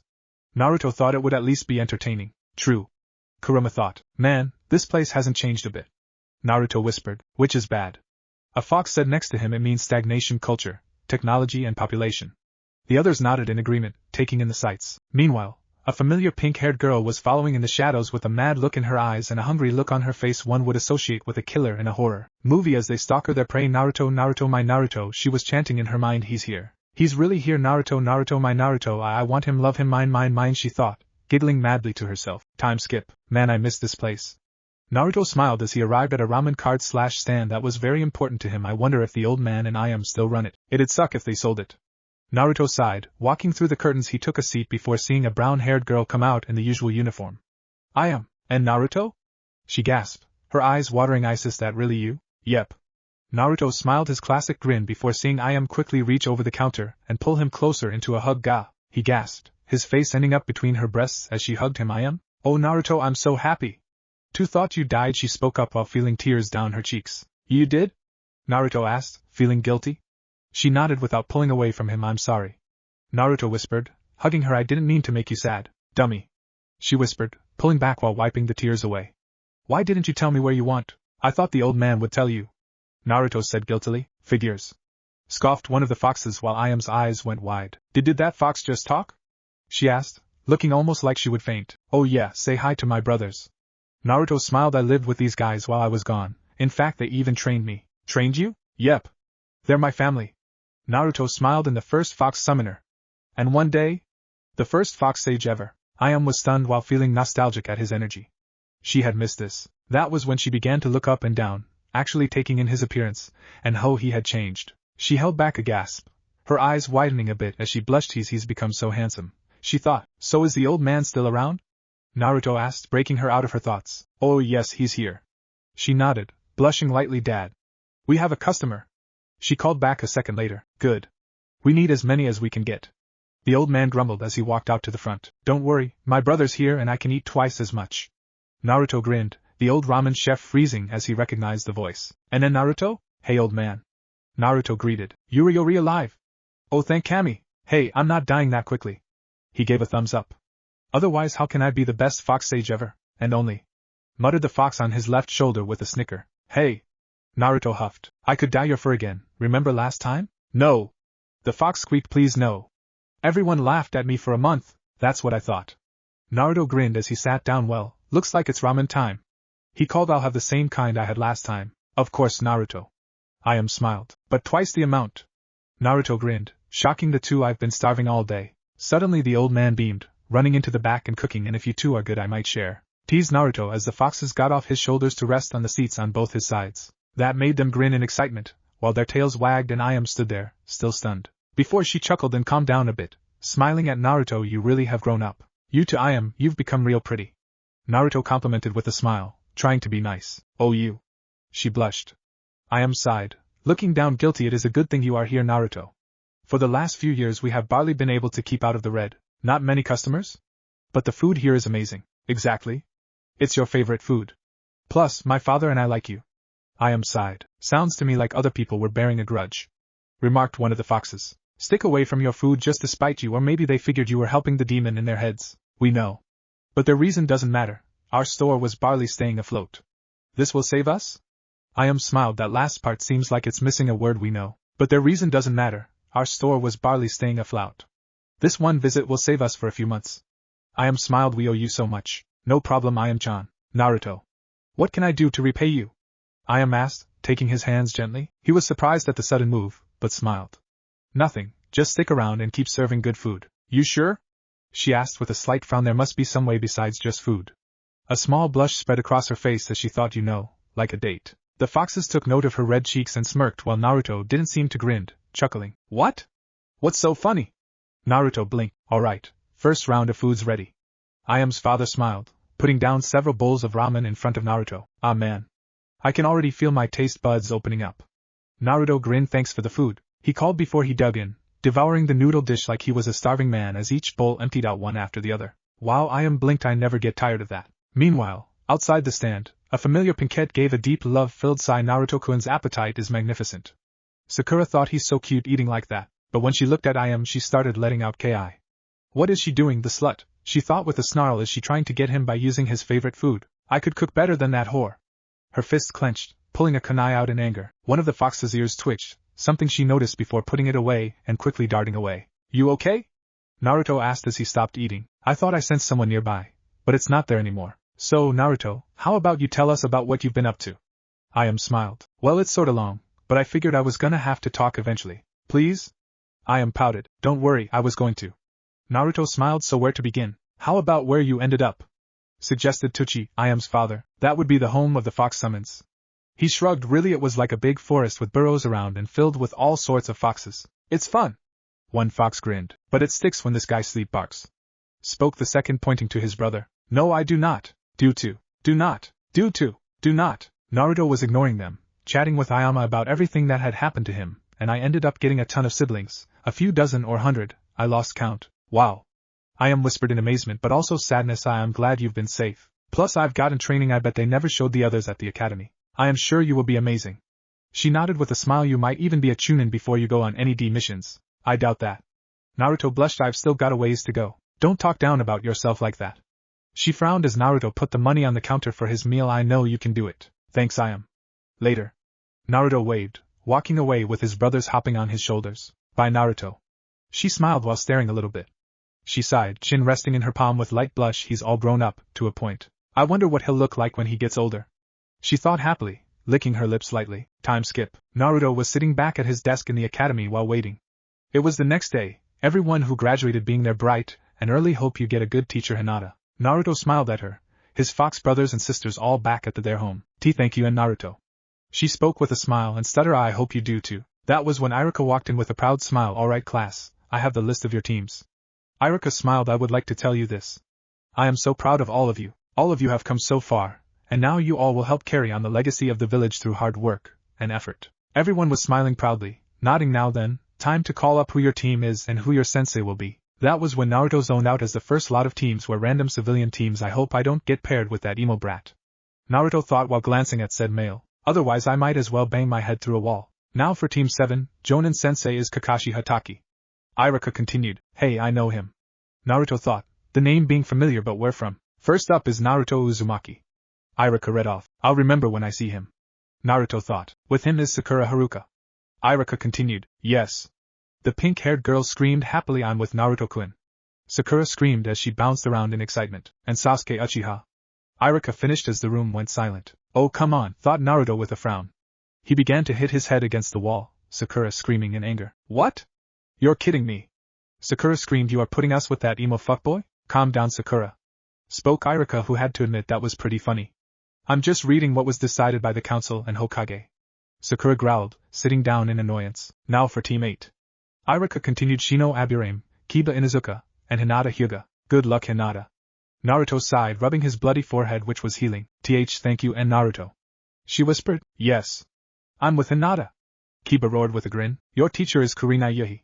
Irika explained. Team 9 is still in rotation from last year, so we will move to Team 10. A lot of teams must graduate or get kicked out. Naruto thought, but that's what you get with being a genin. Team 10 is comprised of Choji Akimichi, Shikamaru Nara, and Ino Yamanaka. Your Jonin sensei is Asuma Sarutobi. Sweet, we're on the same team. Spoke Choji to his friend while eating another bag of chips that came out of nowhere, but with a troublesome blonde. Just great, another bother. Shinkimaru grumbled. Hey! I heard that. Frowned Ino. Before she sighed and smiled. You better not expect me to just be my family's jutsu. I'm planning on creating some of my own, be my own person. Both looked at her confused before shrugging. And now you must wait for your Jonin sensei to arrive and collect your teams. It has been an honor teaching you. Irika finished before walking out of the room. Everyone sat there, the concept they graduated finally hitting them. One woman with black hair, red eyes, and wearing clothing that looked like bandages walked Team 8. She called. I am Kurina Yuhi. Follow me. She ordered. Wow, hot. Muttered Kiba with a grin as he, Shino, and Hinata got up and followed her out. Yes, she was. A brown-furred fox grinned as it appeared next to Naruto, wagging its 3 tails as it panted like a wolf, even making a few wolf howls. I wouldn't mind seeing what's under Tiga. Many of you may be wondering what happened to the poor fox. Well, you see, he was currently getting his face stretched out by Naruto, whose eye was twitching. Shut up. Naruto said, releasing the fox. Don't go staring at every woman you see. Naruto chastised, sitting down calmly. He huffed, and crossed his forearms. Killed you. That was when another man walked in. The man had brown eyes, olive skin, short black spiky hair, and a beard. His clothing consisted of the standard Konoha ninja uniform with the sleeves rolled up halfway, flak jacket, regular shinobi sandals, and forehead protector. He also wore a sash that had the kanji for fire marked on it around his waist, a pair of black bangles, and bandages wrapped around the arms of his sleeves. Team 10? Here. Ino called as she stood up and pulled her 2 teammates up by their arms. Looks like I'll be training the new Ino Shikacho trio. He chuckled while they left the room. Good luck, Naruto. Ino called like a friend, waving as they all left. Naruto waved lightly, relaxing in his seat. Eventually it was just the 3 of them, much to Naruto and Sakura's. Sakura didn't mind being with Naruto, so she moved over and sat down beside him. Hi, Naruto. She smiled, blushing. Isn't this great? We can work together now. Kinda. Naruto nodded. But it sucks with him. Yeah. Sakura nodded, the 2 looking at the weakest link of the group. Speaking of Sasuke, I mean Sasuke. He stood up and walked towards them. If you're gonna start demanding for my skills, then keep your mouth shut. Naruto said without hesitation. He scowled and sat on the other side of Sakura. You'll tell me what I want to know one way or another. Never. Naruto shrugged as he stood up and summoned a few foxes. Sup, bro? The foxes greeted, Sakura and Sasuke shocked at their appearance. I need to be able to do that. I need to summon animals. Sakura thought in determination. That will show him I deserve to be by his side and no one else. That power should be mine. Sasuke thought in anger, wanting power even if he didn't understand it. Why did you call us? A black-furred 2-tail asked. Prank time. Naruto smirked evilly, his summons joining him. This'll be good. Kurama smirked. A few hours later, Kakashi Hatake opened the door only for an eraser to land on his head, followed by a bouncy ball, a fish, feathers, and finally a bucket filled with pink paint. The one-eyed Jonin just stood there, having taken all the bits since the eraser to see what else was going to happen. Naruto and his small team of foxes falling over in wild laughter while Sakura giggled lightly at the sight of their sensei covered in feathers and bubble-gum pink paint. Well, it's good to see he hasn't gotten tired of pranks, he thought with annoyance, but also joy at seeing the young boy looking different, and seeming more happy from how much he was laughing. He kept himself calm though and coughed, taking the bucket off his head. My first impression, I hate you. Kakashi said nonchalantly. Meet me on the roof, he said before disappearing in a puff of smoke. That guy has no humor, remarked one of the foxes. Agreed. Another nodded. Oh, that bastard. He didn't laugh and hate Senwai Naruto-kun, thought Sakura with a scowl. I will crush him for that. Sasuke himself scoffed before all 3 of them headed out and went to the roof. You're late. A painless Kakashi said, reading an orange book. You didn't give us a time limit, so how can we be late? Asked Naruto with a smirk. Kakashi sighed and closed his book. Just sit down. The 3 did as they were told. Naruto sitting in the middle now. Then we'll go around telling each other a little about ourselves. Kakashi informed calmly. Can you give us an example of the format, please, Kakashi-sensei? Sakura asked logically, so we don't ramble and know exactly what you wish to know. Like your name, likes, dislikes, and goal. Kakashi explained. For example, I am Kakashi Hatake. I like a lot of different things, same with dislikes. And dreams? Never really thought of that. He explained with a nice smile. That didn't tell us anything. The three thought in deadpan. Now, Pinky. You first. Kakashi nodded. It's Sakura Haruno. Sakura glared before calming down. I like, she whispered, looking at Naruto and blushing before she coughed and calmed down. And then I hate Sasuke. She snapped in anger. I also hate Kunoichi, who are blind and stupid, not taking their training or job properly. I'm Naruto Uzumaki. I like ramen, my family, and people who aren't blinded by hate. I dislike ignorant people, Sasuke, and I plan to be the best fox sage ever. Naruto introduced with a happy smile. I am Sasuke Uchiha. Said Emo mumbled in a very deep and dark time he probably thought was a cool tone. I don't like much. Hate most things. And I do not have a dream. No, it is a goal. To kill one person. Who is it? Asked Naruto. Sasuke just ignored him, as if he thought he was a badass. Anyways, all of you will he tested to see if you will stay genin or fail. Kakashi continued, frowning at Sasuke. But I thought we already passed? Sakura asked. To a point, but it takes more than minor tests and stuff to be a real shinobi. Kakashi explained. The test you took were to weed out the lowest of the low. Now is to see if you deserve to be real shinobi. Clever. I didn't see that coming, thought Naruto. You really should have. Kurama mocked. I mean, it was obvious. Oh, stow it for ball. Only when you finally get laid. Kurama mocked once more. Naruto blushed in reply at that while Kakashi turned his back to them. Get some rest and meet me at one of the training grounds. Which one is something I'll let you figure out to see how long it takes, but don't take too long. Oh, and I recommend not eating anything for breakfast. Kakashi informed before he disappeared in a swirl of leaves. Not gonna happen, thought Naruto standing up. I'll see you two tomorrow. He waved before running off. Wait, Naru. Sakura stopped at seeing he was long gone. Her eyes were wide, her arms dropping as she sighed. Tomorrow I'll prove you who's your better and make you tell me all you know, thought Sasuke heading off the roof. Your power will be mine. Tomorrow I'll stand by Naruto's side, Sakura thought as her hands began to bleed from how tightly she clenched her fists. We will pass and he will love me. The next day, the team headed out and had to be quick and efficient to find out which training ground was the right one. They soon arrived at training ground 4 and Kakashi was nowhere in sight. Naruto sitting down and pulling out a boxed lunch. What are you doing? Frowned Sasuke. Eating. Naruto shrugged, digging in. Why? Want some? But Naruto-kun, shouldn't we be looking for Kakashi? Asked Sakura. He will show up in a few hours. I looked into him a bit, and he, apparently, has a tendency of being late for anything except missions, Naruto explained while biting into a rice ball. Want one, Sakura? Please? She asked in excitement without hesitation. He held it out while she snatched it and eagerly bit into it. Naruto's food. She thought insanely it was made by him, and it's amazing. Naruto looked at her oddly but shrugged and got eating. Besides, if we don't eat, we won't have the energy for this test. Naruto explained, and I would rather pass and throw up afterwards than to fail because I was too hungry to fight properly. He's so smart, thought Sakura with a blush. Whatever. Sasuke scoffed. Well, more for us then. Naruto shrugged as he and Sakura ate. Later. Where is he? Sakura screamed after they had waited 2 hours. He's supposed to be here. I told you he was always late. Naruto shrugged. And you were right as always, Naruto-kun. Sakura said in over-excited joy, sitting next to him. Sasuke scoffed before they saw said man appear in another whirl of leaves. Yo. Kakashi waved before noticing what Naruto and Sakura were doing. Didn't I tell you not to eat anything? We finished already. Naruto grinned. Besides, it is better to have the energy now and regret it later than to fail from a lack of energy. He looked at them before letting out a sigh. Fine, but don't say I didn't warn you. So what's this test? Naruto asked, clapping his hands. Kakashi pulled out 2 bells on strings. Simple. You 3 must try and get these bells from before the time runs out. If you fail, you go without lunch and one of you gets tied up to one of the pots over there. He pointed to 3 posts. Anyone without a bell when time's up will be sent back to the academy. Wait, spoke Sakura. But there are 2 bells, and only 3 of us. I know. He grinned. When the timer begins, you may all come at me and use any attempts to try and capture them.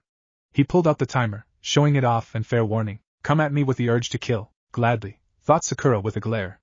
You'll pay for risking Naruto-kun's career as a shinobi. I'll get them both and make sure he gets one. Then he'll be so thankful he'll kiss me and make me hers while that emo bastard is sent back from the start. Oh? So that's your plan, is it? Naruto thought with a grin, his body relaxing and losing all tension. I'll pass, no problem, thought Sasuke. Begin. Kakashi nodded, Sasuke and Sakura running into the threes with Naruto not moving. I said begin. I know. Naruto shrugged as he pulled out a kunai and span it while walking towards Kakashi nonchalantly. So you do realize your idea is not going to work, right? Kakashi warned, but Naruto didn't reply. He just walked towards Kakashi casually, whistling and spinning the kunai. I doubt he'd do this and think it would be easy. He must be up to something. Naruto was growing closer and closer, not even hesitating and never slowing down. Kakashi narrowed his lone eye while reaching for his kunai pouch only to pull out an orange book. Wow, Who knew you were a pervert? Naruto shrugged, throwing the kunai from a small flick of his wrist. Kakashi was quick though and tossed a shuriken that knocked the kunai away. I've heard that before. But his eyes widened as Naruto disappeared without even smoke with the dash. Gotcha. Naruto said from behind him, kicking him in the arm. Kakashi moved a little before skidding as he quickly put the book away and tossed 2 kunai at Naruto, but he wasn't there. His kunai hitting a tree. That guy's real tricky, isn't he? Naruto commented, leaning against Kakashi's shoulder. The former Umbu moved his arm out and managed to grab the front of Naruto's head before tossing him as far as he could throw. Wow. That was quite some distance. Naruto nodded from behind him, looking very impressed. He whirled at Naruto and was blown away. What the hell did you do that? Naruto grinned and flicked Kakashi's forehead, the fingers passing through Kakashi's forehead like Naruto wasn't there. Naruto then faded away, Naruto standing where he was when the test began. Fox style, Ghost Endless Army Jutsu. Naruto explained, relaxing. Basically you would fight me endlessly, but whenever you hit them or killed them, they'd disappear and you'd keep fighting. It is a mix of shadow clone-like technique with a genjutsu around them, is you don't see them waiting or see them disperse. Astounding. I've never seen a technique like this before. To think he's grown this much and learned something like this, Kakashi thought, getting into a serious fighting stance. No more tricks. First lesson, taijutsu. That I can do too. Naruto said, jumping up and down a bit to keep his body loose and ready while staying in his relaxed state, and the two ran at each other at high speeds. Incredible. Sakura whispered as she looked at the battle. Naruto-kun so powerful and strong. This stupid village. Sasuke whispered in anger, feeling like he was being held back. I should have been taught that technique already. That technique wasn't taught in the village. A red fox said, sitting next to Sasuke. He jumped from the surprise with the fox not turning towards him. Now Naruto has a plan, the fox said. A plan? Sakura gasped, happy to help as she talked with a white fox. What is it? Can I help in any way? The fox sweat dropped, actually being creeped out. Naruto and Kakashi jumped away from each other, ending their clash and forth of attacks. Why should I do what that dumbass wants? No one orders an Uchiha. Sasuke scoffed, because the hint to how to beat Kakashi is clear as day. Unless you work together, how do you expect to pass? I am an Uchiha. An elite. I can do this myself. Sasuke glared before he ran off. Idiot. The fox scoffed. Sasuke was quickly flashing through hand seals as Naruto and Kakashi fought, taking in a deep breath. Naruto noticed and went wide-eyed before jumping back just as Kakashi turned and saw a fireball coming at him. Kakashi quickly replaced himself with a wooden log, the log being hit by the fire and being reduced to ash, a high-level technique for a genin. But he'll have to do better than that. Kakashi thought as he ran, dodging kunai and shuriken that Sasuke was throwing at him. What's that idiot doing? Thought Sakura with a glare. If he takes a bell, then Naruto-kun will fail. I won't let him ruin this. And so she charged in. Kakashi saw Sakura, who chucked several kunai at his head. He sighed and easily blocked her blades, using her momentum to basically throw her into Sasuke. The two of them went down with Sakura shivering in disgust. I touched him, she thought in disgust. Great. Naruto thought, face palming. You three sure aren't doing well. Kakashi deadpanned. It was a simple plan. Naruto snapped lightly, face palming, which fell apart. Remarked Kakashi in a bored tone. Shut up. Wasn't talking to you. Naruto snapped, walking over to his teammates in annoyance. I'm sorry, Naruto-kun. Spoke Sakura, looking away with shame. Sakura, you panicked and reacted without thinking after Sasuke charged in. What you did was stupid, but the plan was already ruined, so no harm, no foul. Naruto sighed, making Sakura feel better, before he glared at Sasuke. But you ruined a simple plan. Set up traps while I distract Kakashi. Once you were ready, we would then lure him into the traps. If they don't get him while we still attack, then, by fighting as a team after that trap hell, and we would have won. Very clever. Kakashi mumbled, that might have worked. But what did you do? You shot a fireball, which not only nearly hit Kakashi but it also nearly hit me, and you ruined our plan, Naruto added as he glared at a clearly annoyed Sasuke. TCH, you were the one in the way. He scoffed before Sakura decked him in the face with a scowl. You're lucky I had a backup plan. Naruto sighed. Oh, and thanks for trying, Sakura. Thank you? Sakura blushed. What other plan? Kakashi blinked and took a step forward. Suddenly he was encased in threads of ninja wire, several foxes holding the wire taunt with a second and third Naruto helping them. That plan. Naruto smiled. Got him. Called one with a snicker. How? Kakashi whispered. I made them and summoned the foxes while you were distracted by my ghost technique. Naruto examined and took the bells from Kakashi's belt. They and I were in near constant silent communication. When Sasuke launched the fireball, I quickly signaled them for the emergency plan. While the heat of Sasuke's fireball distorted the air, they set up the trap with their own illusions shielding them from view. As Naruto finished his explanation, he threw the bells to Sakura and Sasuke. My arguing with these two distracted you from noticing that the air wasn't right in front of you. It helps that I was being honest with my feelings and what I said, keeping the setup from being noticed as you were paying attention to the performances in front of you. So you were expecting they'd falter? Kakashi asked critically. No. It's called a backup plan in case something went wrong. Like if you caught on to the first plan. Or if I failed to distract you. Or if someone, Naruto explained, pausing to glare at Sasuke before continuing, went against the plan. Teamwork is important, and we do need to improve on it, but even the best laid plans need a backup. Otherwise a prank would fail. Well, in that case. I smiled. You passed. Naruto smiled, Sakura and Sasuke staring in shock. The trick was to work together as a team. If you can't learn how to work together, then becoming a shinobi who will be doing missions outside the village could lead to your death. Kakashi explained, looking sad. Meet here tomorrow, same time, and we shall start missions. Sweet. Grinned Naruto. He nodded and his clones disappeared, the foxes releasing the ninja wire and freeing Kakashi. He turned and walked off while Sakura followed and Sasuke walked off on his own. Well, looks like my life will be a bit more lively. He smiled as he reached for his book and found the pouch empty. He blinked, looking for this? A fox grinned, waving the book in its tail. Sorry, but you snooze you lose. Get back here! Kakashi yelled, chasing the laughing fox. Chapter 3, Journey to the Wave. We see the Hokage sitting calmly at his desk, almost all of the Jounin sensei with him. So, what can you tell me on your progress? Hiruzen Sarutobi said calmly and calculating. So far Shino and Hinata have worked well together, but Kiba is a bit headstrong and stubborn. He charged into my test without talking to them. Spoke Kurenai calmly and simply, but they passed, so Team 8 is ready. What about you, Asuma? The elderly leader asked, turning to his own son. Shikamaru is very lazy. He had to be forced to take part in the test. But he is a genius. He worked out a way to complete it in less than 5 seconds. Choji was also very impressive, but he was still hindered by his need to eat. Especially as he has picked up his Shikamaru's lazy aspects. He was happy to sit around and eat. Ino was very eager to pass and basically forever them to work, motivating them to pass the test. Asuma explained they passed with impressive teamwork. Do you feel they might truly living up to how their fathers were in regards to teamwork? Hiruzen asked for extra information. At the moment? It's hard to tell. Asuma admitted. He nodded and turned to Kakashi. And how's Team 7 coming along? I believe that Sasuke Uchiha will be a problem. Kakashi frowned. He should have been removed from the academy and put into therapy during his first year. He has no care for teamwork. Yes, he has some impressive skill but no concept of seeing underneath the underneath. And I don't understand why I need to focus on teaching him when his Sharingan aren't even active, which is when I can actually help him. Well, what about Naruto and Sakura? Hiruzen asked, rubbing his forehead. Sakura and Naruto understood the test and did their best to use teamwork, very effectively as well.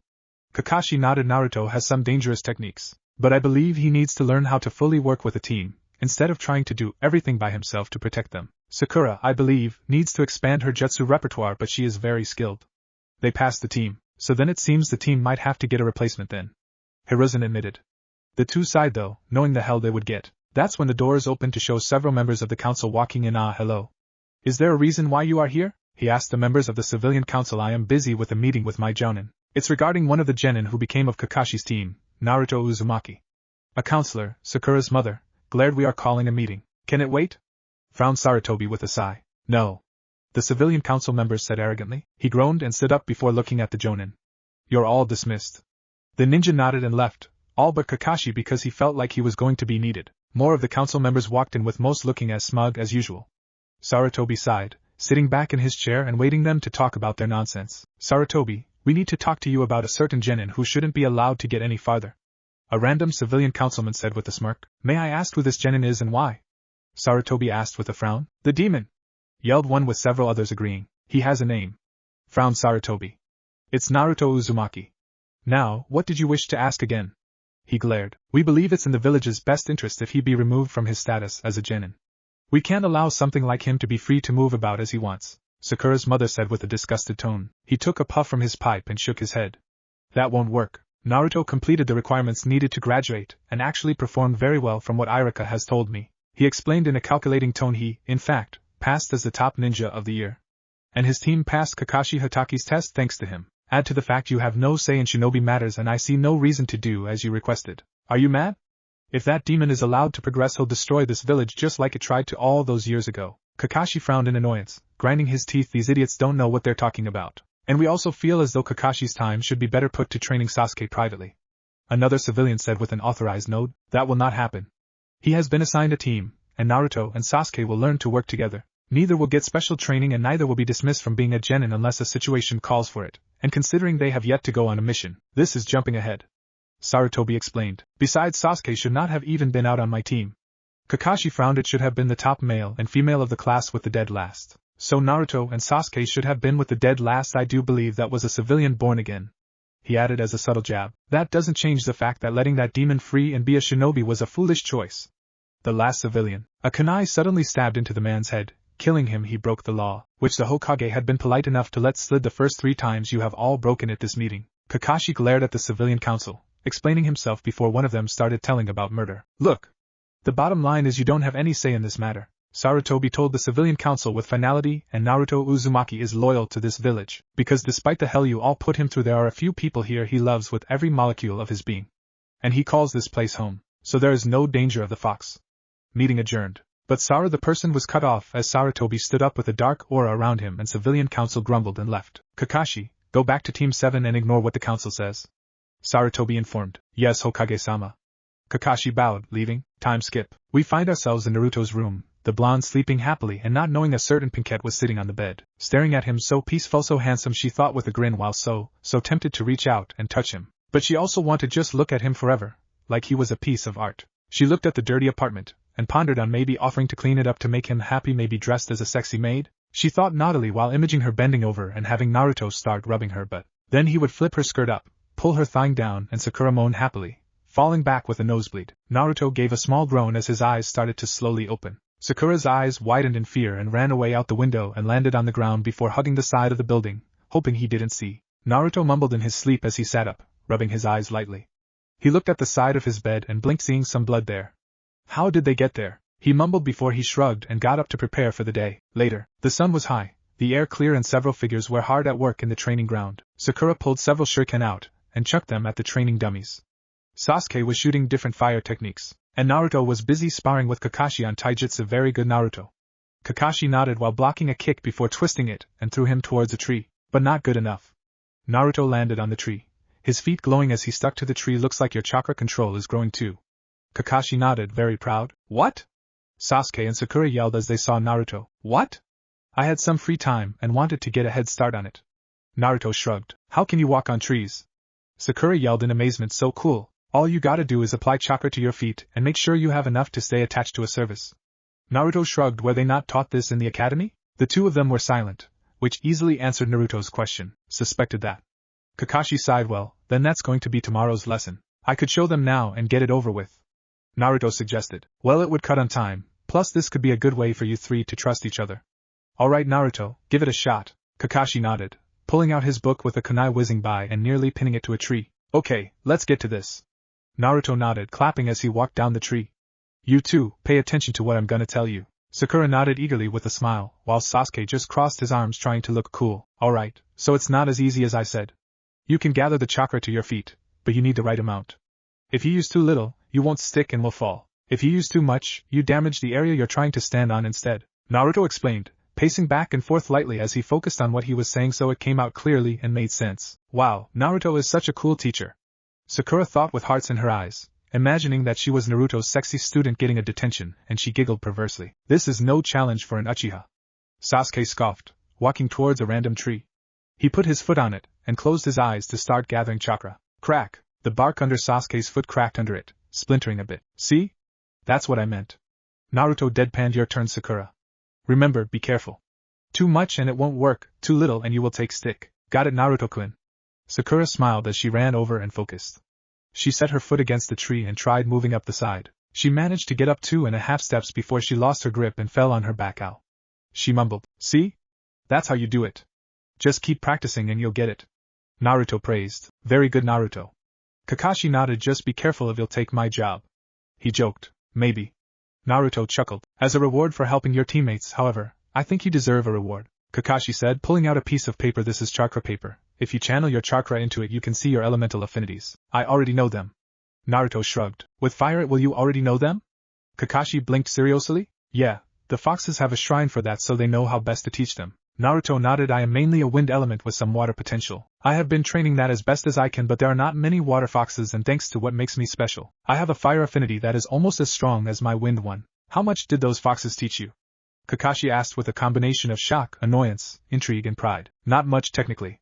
Naruto chuckled. They taught me how to walk on trees because of my high reserves. It really helped with my chakra control, but it also a useful tool. They showed me my affinities and helped me understand how to use them as best as they could. They taught me Bostonian's fox techniques, and that was it. The rest was me going through trial and error with them, throwing out ideas to me to help improve what I was trying to do or for something new to work out. Kya! Naruto-kun is even cooler than I thought. Sakura thought with hearts in her eyes. That weakling does not deserve that power. Sasuke thought in anger. I see. Kakashi nodded, and that made sense. The foxes taught him the basics and guided him as he went his own way. Well, in that case, Sakura and Sasuke, you two can try and check your affinities if you feel up to it. Please. Sakura smiled. Kakashi pulled a second paper out and handed one to the two. Just channel your chakra in them, and we'll see who has which. Sakura nodded and did so, thinking about how she could get a really cool one and impress Naruto. Come on. Come on. Give me a super awesome and powerful affinity. Make it so that Naruto knows I am perfect for him, she thought as she channeled her chakra. The paper in Sakura's hand turned into dirt and crumbled away, dirtying her shoes. Congrats, your affinity is earth. Kakashi nodded with a smile, Sakura grinning and cheering lightly. Sasuke huffed and copied Sakura. This time his paper burned, but a little of it wrinkled. What does that mean? Sasuke glared. You have a very strong fire affinity with a weak lightning affinity as well. Kakashi nodded, finally closing his book. I would have preferred focusing on teamwork, but beggars can't be choosers, he thought. And for some reason he thought teamwork lessons wouldn't help too much either. Time skip. This is Fox, target is in sight. Naruto whispered a few weeks later, hidden in a tree. This is Cherry Blossom, in position. Sakura said over a headset. TCH, Emo in position. Next time I am choosing the code names. Sasuke's voice said over the headsets. Not on your life. Naruto snickered. Everyone, move in. He called as he jumped out of the trees and towards a cat wearing a pink bow. Hiss. It hissed out before quickly running off as they landed and started running after it. The three ran as fast as they could, keeping as close as they could with the cat without outrunning it. They were forming a block around the cat, and the reason was clear when the cat ran around a corner. A small army of foxes holding a giant net was waiting for it. The cat running into the net which spring closed around it. Ha! Gotcha, you little furball. Naruto laughed, the foxes cheering lightly. The cat hissed before reeling back as all the foxes growled at it. Let's get her at home. Naruto nodded. He picked the net up with the cat in it. Thanks guys. Welcome bro. One fox smiled happily. Show off. Scoffed Sasuke as they walked back to the village. Shut it. Growled Sakura before hitting him over the back of the head. Naruto-kun managed to get it better than you, Baka. You want to try that again, you pink-haired bitch? He snarled. I dare ya. She growled, cracking her knuckles with a dark look. Come on, bastard. Give me a reason to accidentally kill you. Knock it off, you two. Kakashi scolded, not looking away from his book as he walked past them. We need to return this little guy back to his owner. Fine. They grumbled, watching Kakashi walk away before they glared at each other. You would be perfect to help me repopulate the Uchiha clan.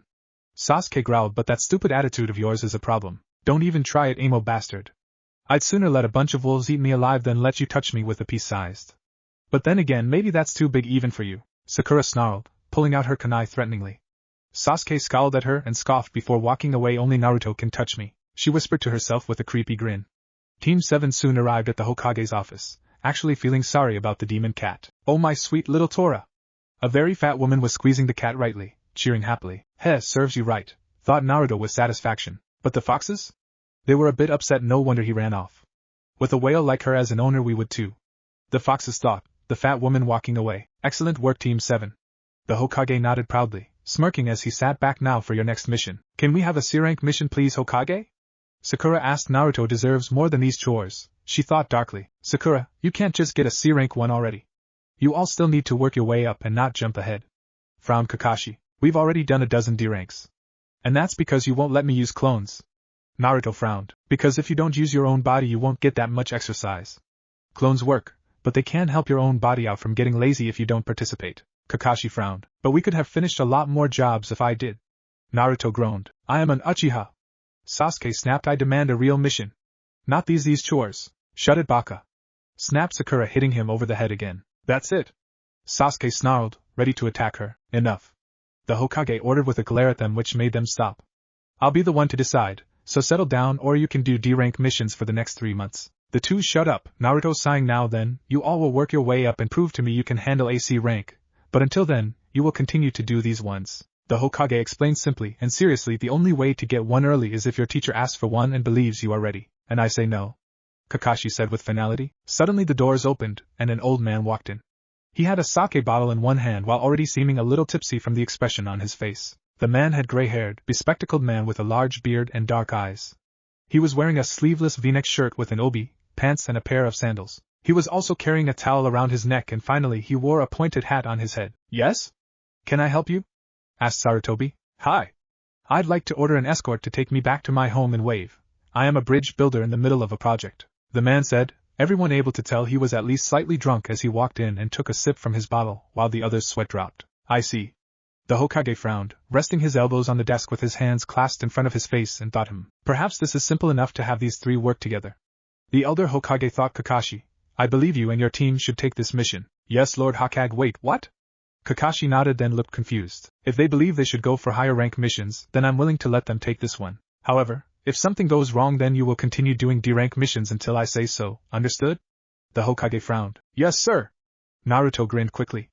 We'll make sure not even a rabbit gets close to him. Sakura felt a weird shiver at that comment, as if it was somehow ironic on the universal scale but shrugged and instead smiled at seeing Naruto so happy. I will protect Naruto from everything. She thought eerily. Wait, you're gonna have a group of brats do this? Asked the man with a raised eyebrow. Naruto isn't a brat. Sakura yelled with a scowl. We're trained shinobi and know what we're doing. Minus him. She pointed at Sasuke. Sasuke glared at her and huffed. Fine. Kakashi sighed. Meet up at the south gate tomorrow, 9 a.m. We're on it. Naruto nodded, leaving. Sakura quickly followed. Naruto-kun, what if we both got our stuff ready together, but we live on opposite sides of the village? Sakura.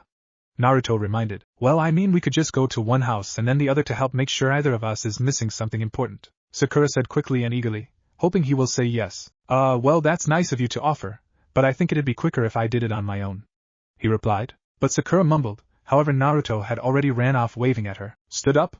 Smirked Sasuke while walking past her. Sakura growled as she suddenly moved. She grabbed Sasuke by the shirt and slammed him against the wall of a nearby dark alley as she slammed a powerful punch into his gut and knew to his crotch before she pulled out a kunai. She had an insane murderous look in her eye, waving the kunai back and forth lazily near his jugular. Sasuke gasped from the punches and went wide-eyed seeing where it was aimed. For a supposed great Uchiha, I could kill you here, and now, and blame it on some thug with a drug. I could drive this right through your neck and watch you bleed out all over the ground. Sakura said with a sickening sweet tone, licking the kunai with a sadistic and insane grin. If you insult my Naruto-kun or me again then I just might do that. Or maybe I will cut out those pretty thieving eyes of yours and give them to Naruto as a wedding present. She threatened as she giggled almost like a madman. Sasuke paled and felt fear in his gut. She's insane. She's completely insane. She pulled the kunai away and put it away while slowly walking away. Tell anyone this, and not only will I make sure you suffer, but I'll ensure the Uchiha bloodline ends without a single heir. And I'll keep that from happening by burning your family jewels and every single bastard sperm cell. She then turned around, the sun shining around her like a halo as she smiled innocently. Okay? She asked cheerfully with a cute head tilt. He gulped and gave a slow nod. Thank you? Sakura said cheerfully as she walked away happily. I should get some new panties for the trip. If me and Naruto get close and alone then he might. That thought made her blush with a small nosebleed. She giggled pervertedly, smiling. Sasuke fell to his knees shaking in fear. Oh God, I need to find out some way to tell Kakashi without her knowing. Sasuke thought, his world having been turned upside down in fear. With Naruto, we find our hero walking through the village, entering his favorite food stall. Hey, I am, old man. Naruto called happily. Hey Naruto, taking a break from missions? Asked the girl. Nope, here to have a big meal. He smiled because tomorrow I'm going on my first C rank and I'll be gone for a few days. Oh. I am said sadly. That means I gotta stock up on as much ramen as I can. Naruto nodded with a smile. The girl nodded, forcing a smile. What's your order? She asked. 10 orders of the usual and 10 of the beef. Naruto called proudly. Right away. The brunette nodded, she and her father getting to work. Naruto licked his lips while feeling his stomach grumble. This will be delicious, he thought. Naruto. I am thought sadly, having fallen for him beyond the light crush she had on him when they were younger while she chopped the ingredients up. I hope you'll be alright. I don't want you to get hurt on your first real mission. Just tell him already, girl. Her father rolled his eyes while seeing I am in deep thought, snapping her out of her thoughts. What? She gasped with a bright blush. You can't hide it from me. I know how you feel about him. Tucci said simply. I know you like him. She looked away and sighed. I'm just worried it won't be a big deal to him. Honey, this is Naruto. Her father sighed. He'd run across the village just to get your spirits up if you were crying. I doubt he'd be cold or be mean if you told him the truth. I am flinched a bit at that, cheering her up bit, because it was true. Naruto did run across the village when he was 5 because he heard she was sick and came back hurt and scuffed up, but smiled when he gave her dad the stuff she needed. You're right. She grumbled, upset with herself. Just go up and tell him straight to his face. Tucci urged. She nodded with a serious expression. All right, I will write after the orders. Good. He smiled. Naruto hummed as he sat at his stool, waiting for his food, as Hinata walked in shyly. She was caught off guard seeing Naruto there, but tried to be brave and walked over before taking a seat a few seats away from him. Huh. Oh hey Hinata. Naruto smiled, noticing her. You here for lunch too? Why, yes. My team has taken a beat from training F for an hour. She nodded shyly. Cool, tomorrow me and my team go on our first C mission. Naruto boasted, unable to help himself. AACC rank? Already? Wow. She blinked in amazement. Yup, meaning we'll be gone for a few days. He nodded proudly. Oh. She mumbled, disappointed while looking at the counter. You okay? Naruto blinked. Why yeah. She nodded, trying to smile. Just tired. Naruto nodded. I am arriving with his order. Here you go, Naruto. She smiled brightly. Eat up and enjoy. Thanks, I am. He smiled, digging in happily while I am kept her smile before noticing Hinata. Oh hello, can I help? She smiled. Yuyumoni shrimp please. Hinata said nervously. Right away. She nodded. Hinata watched Naruto eat and smiled a little. She found him so cute, blushing happily while trying to keep from looking weird. Here you go. The young ramen chief smiled, giving Hinata her ramen. She noticed the girl blushing and saw her glance at Naruto, putting her on edge. Oh no, she thought, quickly realizing the girl had feelings for Naruto. If I tell him with her here, will she be heartbroken or get mad? What if she tells him first, then he might focus on her instead? She was beginning to panic gently, feeling self-conscious. Naruto himself didn't notice, but Hinata did. She saw me looking at Naruto, she thought in shock as she blushed brighter. Oh no. Will she tell him? Is she going to talk about me in front of him? Man, this is good. Naruto called with a smile as he finished his ramen. Yeah, it was. A fox smiled as it poked its head out of Naruto's jacket. I wondered why there seemed to have been less. Naruto teased. What? Are you implying I would go and steal your ramen? For shame. The fox said with a slightly sarcastic tone. Yeah. Naruto rolled his eyes. He looked at the two girls and smiled, summoning two foxes. Hey guys, I need a favor. Naruto said, smiling at the two. What is it, bro? One fox asked. While I'm gone, I want you to keep an eye around here and help out when you can. Naruto asked with a smile. You see, the people here are very precious to me, and I have heard people are real mean to them while I was out of the village, so I need you guys to look after them.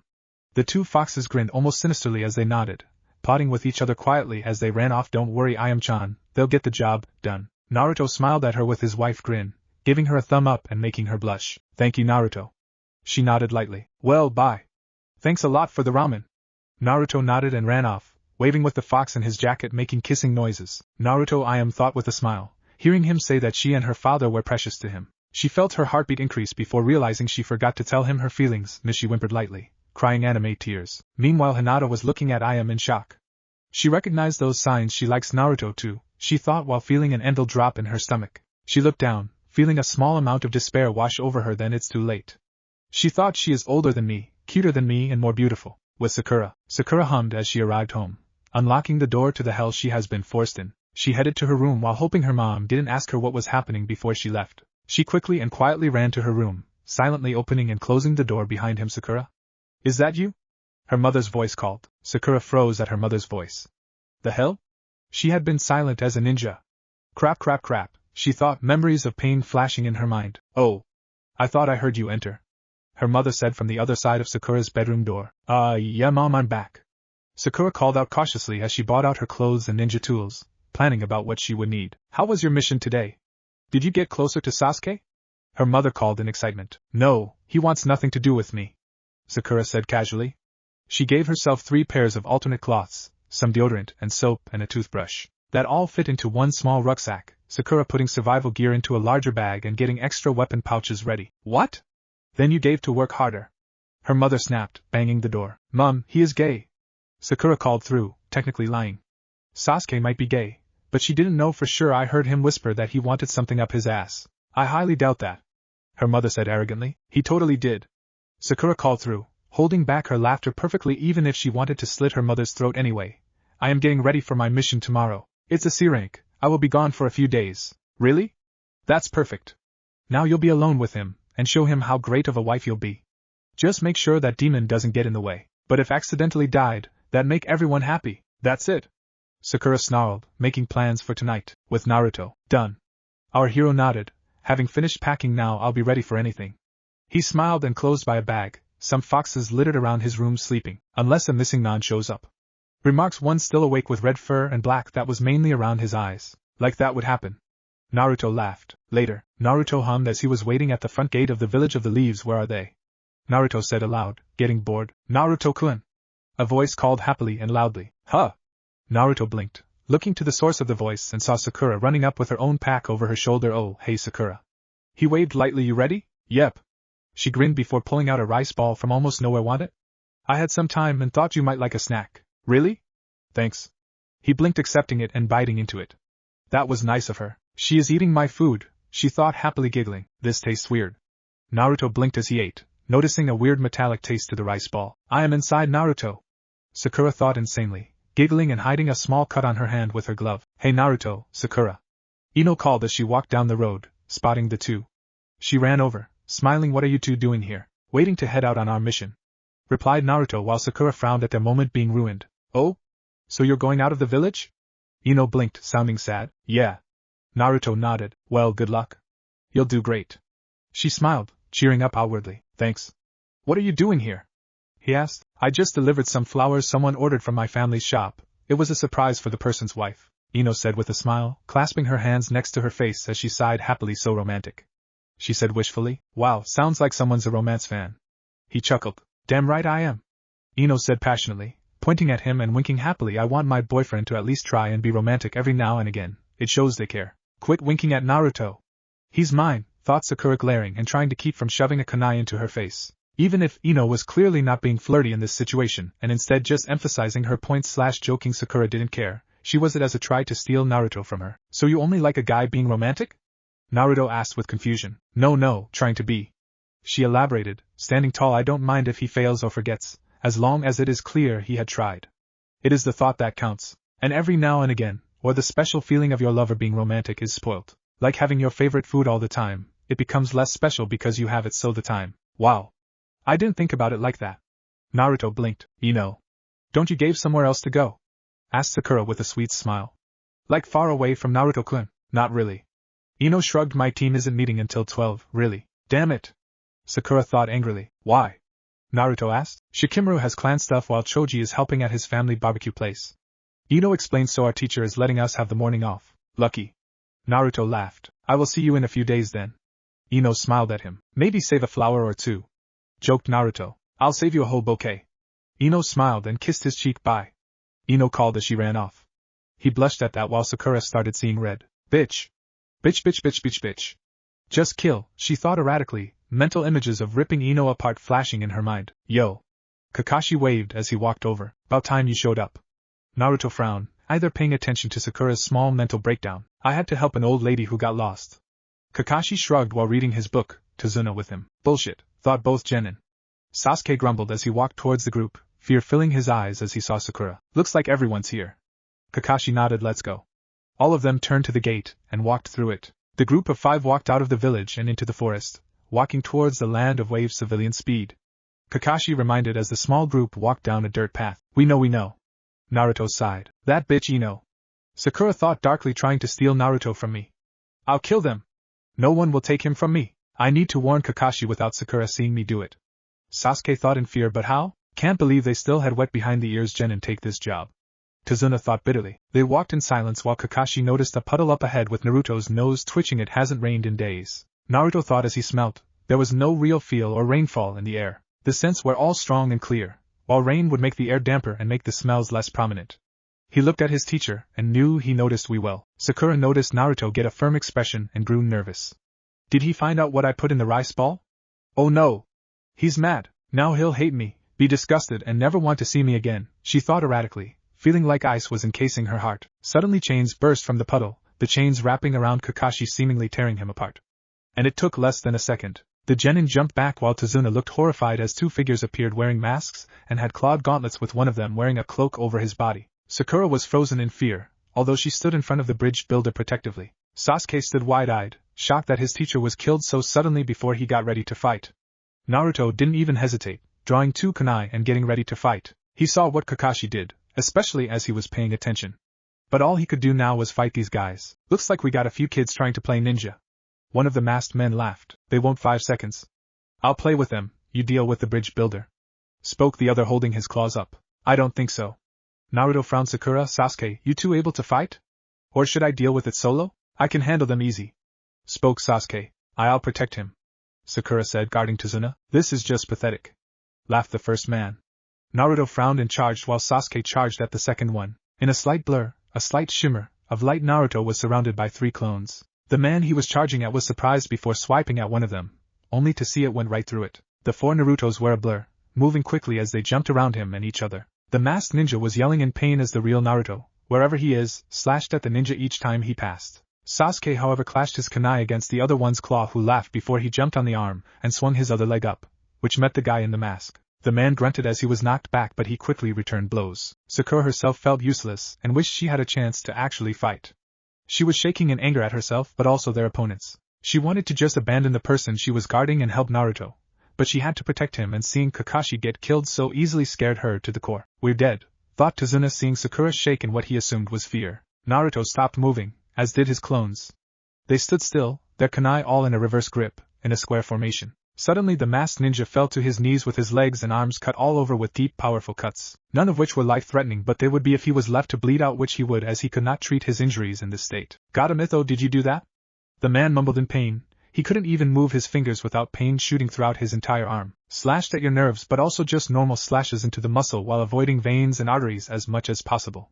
"And with you seeing four of me, you had no chance," Naruto explained, his clones fading away. "You damn gaki," the man snarled. Naruto ignored him, looking up at Sasuke, and he sighed, seeing the battle still facing on. "Hey," Naruto called, holding a kunai to the throat of his opponent, "if you don't stand down, then your friend here is going to lose the rest of his blood." The man turned and glared, seeing the situation. "I shouldn't give up," groaned the cut-up man. "We gotta finish the job." However, this distraction allowed Sasuke one good punch to the now named Meizu's face, knocking him out. "Good job, Sasuke, you actually kept from killing him." Naruto joked. "You can come out now, sensei." Naruto then called out. The others looked confused before Kakashi walked out from behind one of the trees. "Well done, Naruto. You could tell I substituted out just before they got to me." Kakashi smiled. "It also helped that I noticed the puddle, and realized you knew it was wrong too. So I was paying close attention. You are lazy, but you are too good to be taken out by such a simple trap." Naruto shrugged. "It was nothing special. I just knew what I was looking for." "Very well done." Kakashi nodded before he walked towards their client with a glare. "Tazuna, is there something you'd like to say? Because I doubt this is a simple C mission if there are shinobi apparently coming after you." What?" the old man said nervously, laughing awkwardly. "That was just one thing, the rest of this is just gonna be a cakewalk." "Liar," spoke Naruto. "You've not convincing anyone here. You are hiding something." Sakura nodded. "If you don't talk, then we'll turn and go back, and you can explain it to the Hokage," threatened Kakashi. Fine." The man flinched. "You see, a C-rank mission is all I can afford. Our village has been taken over by a man called Gato. He controls the shipping industry and basically controls the place. We can't import anything unless it's through him for an insane price. My townsfolk are dying of starvation and dehydration. I am building a bridge, which would free us, but Gato doesn't like that, and is trying to get rid of you." Kakashi finished, the situation easy to work out. "Yes. I'm sorry I lied, but my village needs that bridge." The elder man mumbled. "Damn it, this isn't a situation for a team of genin." Kakashi thought in irritation, looking at Naruto sadly. "I can't let Sensei's son die so young, and it's alright, old man." Naruto nodded sadly. "If my family was in trouble, I'd do anything to help." Tazuna looked at him with relief and hope, while Kakashi shook his head. "Naruto, this is above what you three are ready for. We were hired for a mission. I am not leaving it unfinished." Naruto frowned. "And I'm saying as your sensei we are." Kakashi snapped lightly. Naruto and Kakashi were now glaring at each other, sparks flying lightly before Naruto smirked. "Well then, looks like I will be helping him solo as the last Uzumaki of the Land of Whirlpools," he said cheekily. "Finding those books about my mother's family wasn't that hard." He shrugged, subtly hinting he might know more than he was saying, but also being clear with his message. Kakashi's eye widened while Sakura and Sasuke looked lost. "Oh no," Kakashi thought. "So if you want to turn and leave, I'll get this done and come back alive. But be careful, if that happens, I might be upgraded to Chunin." He chuckled. "You cheeky brat." Kakashi sighed, but some part of him deep down was proud. "Fine. If Naruto's staying, so am I," spoke up Sakura. "And Uchiha never runs away." Sasuke smirked arrogantly. "Plus this'll be a good test to show this fool who's superior. Looks like I am outnumbered." Kakashi smiled softly, shaking his head. "Okay then, we will continue. However, you let me deal with any enemy ninja who attack, understood?" "No promises," smirked Naruto, and Kakashi glared. Kidding. "What do we do about them?" Sasuke asked, pointing at the max ninja. "Go on ahead, I will deal with them."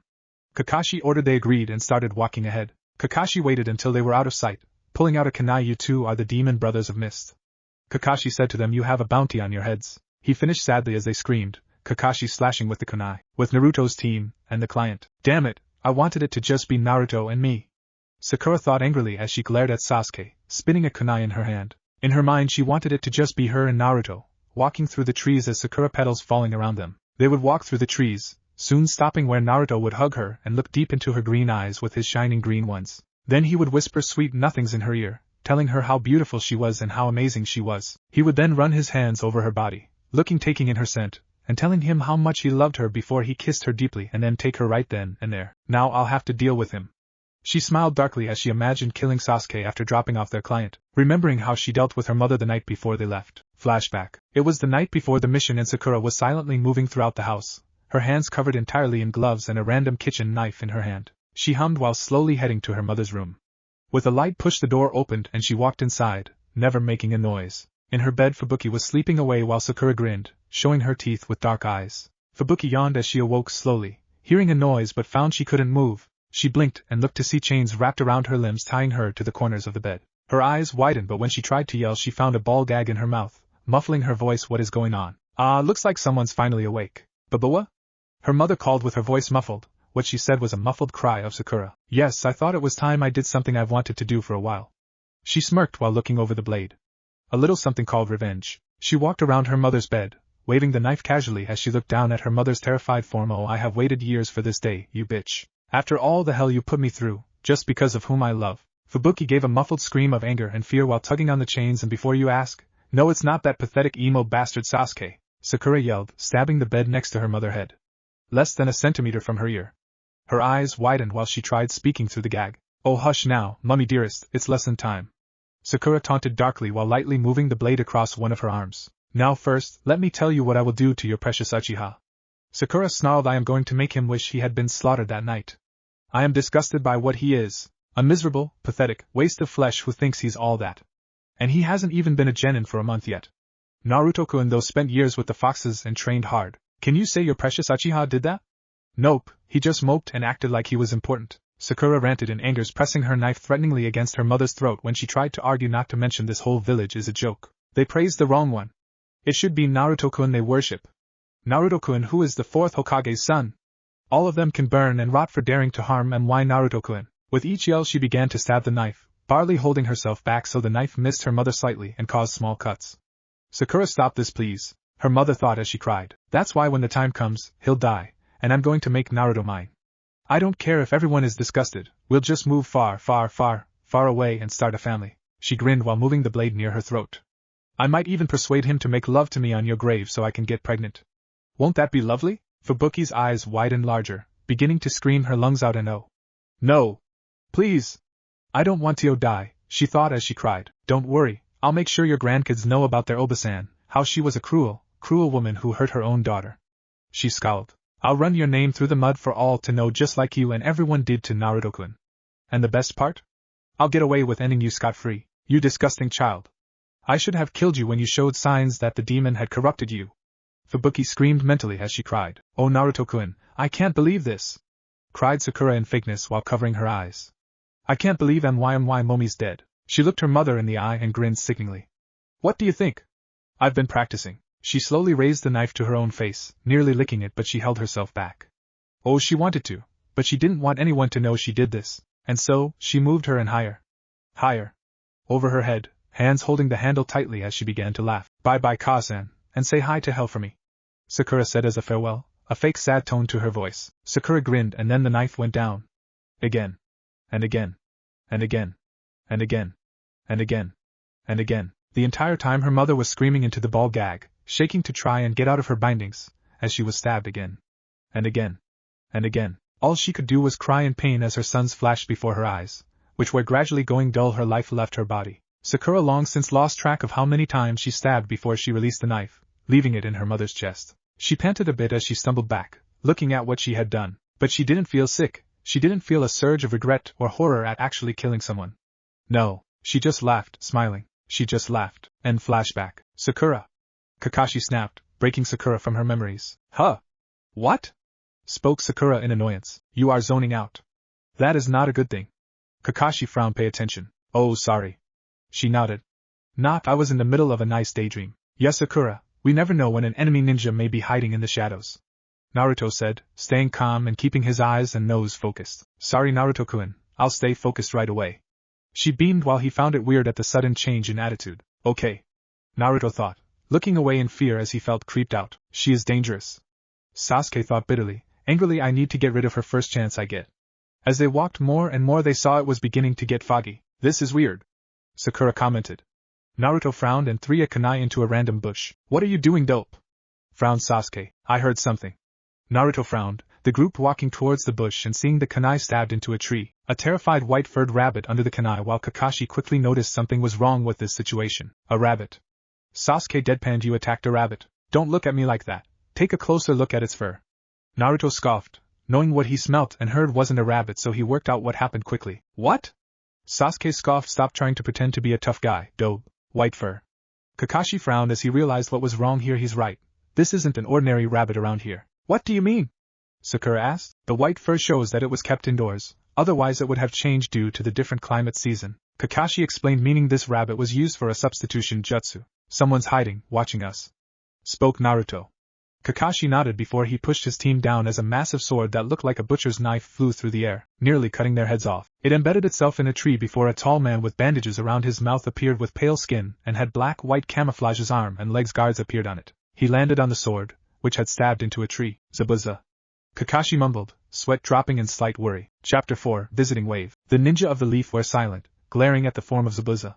It was supposed to be a simple mission, escort a bridge builder back to his home village. It became complicated where it was revealed that a businessman called Gato wanted said bridge builder dead. Now the 3 genin and 1 jonin were standing in a protective formation in front of the client with the missing nin from the mist called Zabuza. Nicknamed the Demon of the Mist. Honestly, if this is the kind of protection he got, then this is just sad.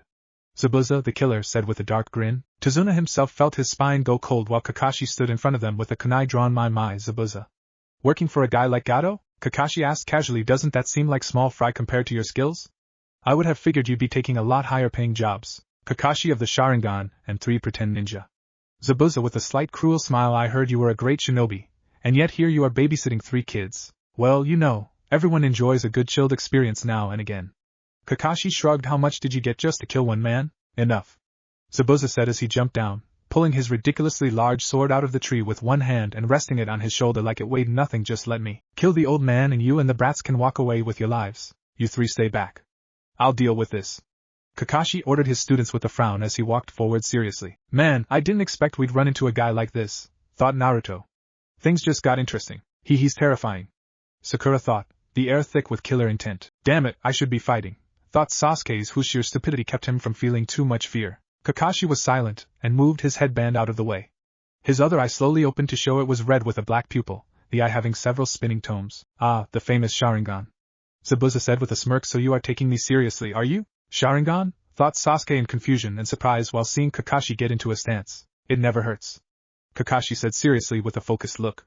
The 2 ran at each other while Naruto felt disappointment. Darn, I can't fight, he grumbled, although watching this right could be good. Oh no, Naruto-kun is sad. I need to make him happy, Sakura thought in shock before putting a hand on his shoulder. It's alright, Naruto-kun, you'll get your chance. Yeah. Naruto shrugged. Kakashi ducked under Zabuza's swing before getting in closer with the kunai aimed at his side. The kunai missed, Zabuza giving a strong kick to Kakashi's chest only for the white-haired ninja to use his other hand to push the leg out of the way and slashed at Zabuza's throat. Said man though bent back just barely missed before swinging his sword above his head and brought it back down from above. Kakashi jumped back, dodging the sword while throwing a few shuriken.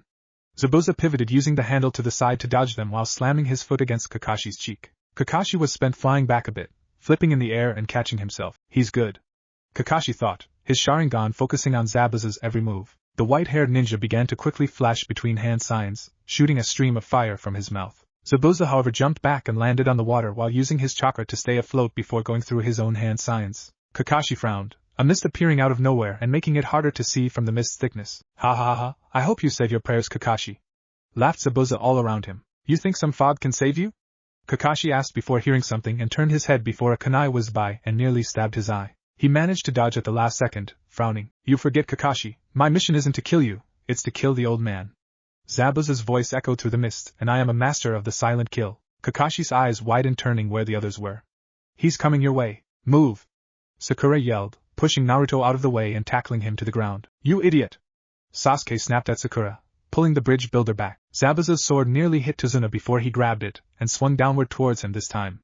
The blade was blocked by Kakashi using another kunai with some difficulty. Nice try, but you won't get past me just yet. Kakashi grinned. Sakura panted with a blush, lying atop Naruto. She was basically straddling his waist, her her smallish chest in his face. Oh god.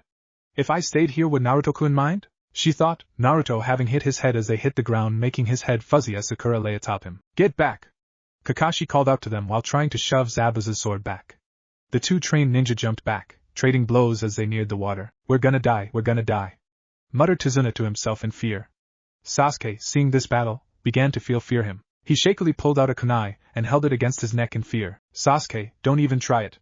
Kakashi snapped lightly. I will protect all of you. Bold words for someone who can barely land a wound on me. Laughed Zabuza. I could say the same to you, but I'm still warming up. Kakashi smirked back. The two moved farther on the water before Zabuza jumped back and began going through hand signs, but he looked in shock as he saw Kakashi going through the same hand signs. I never imagined the power of the Sharingan could actually allow him to copy me this fast. He thought in fear. It's more than just that fast. Kakashi grinned as if he read Zabuza's mind. What? How did you know what you were saying? Stop that! Kakashi said at the same time that Zabuza yelled those words. Is this a fight or a fight between kids? Tazuna thought in shock. They are so strong. Sasuke thought, realizing just how large the gap between he and his brother was, and he hated that. Oh yes, Naruto, I would love to have a 120 seconds child with you, Sakura whispered with a happy yet insane whisper, rubbing Naruto's chest and face as she snuggled against the unconscious blonde when he groaned. What happened? He grumbled as he noticed something heavy on top of him, with someone whispering what? He mumbled, everything's slowly clearing up, and then we can make our own town, and raise all of them with love and make sure no one could ever hurt us. Sakura continued to mumble madly. Sakura? He asked, sitting up and making Sakura jump as she realized he was awake. And then Naruto-kun. You're awake? She gasped. Yeah. Naruto nodded with a slight frown. Why are you on me?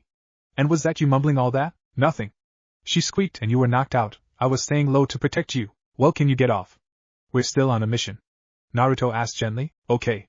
She mumbled, but she pulled away as slowly as she could. He sat up and spotted Kakashi and Zabuza fighting before two dragons made of water rose up behind them and crashed into each other.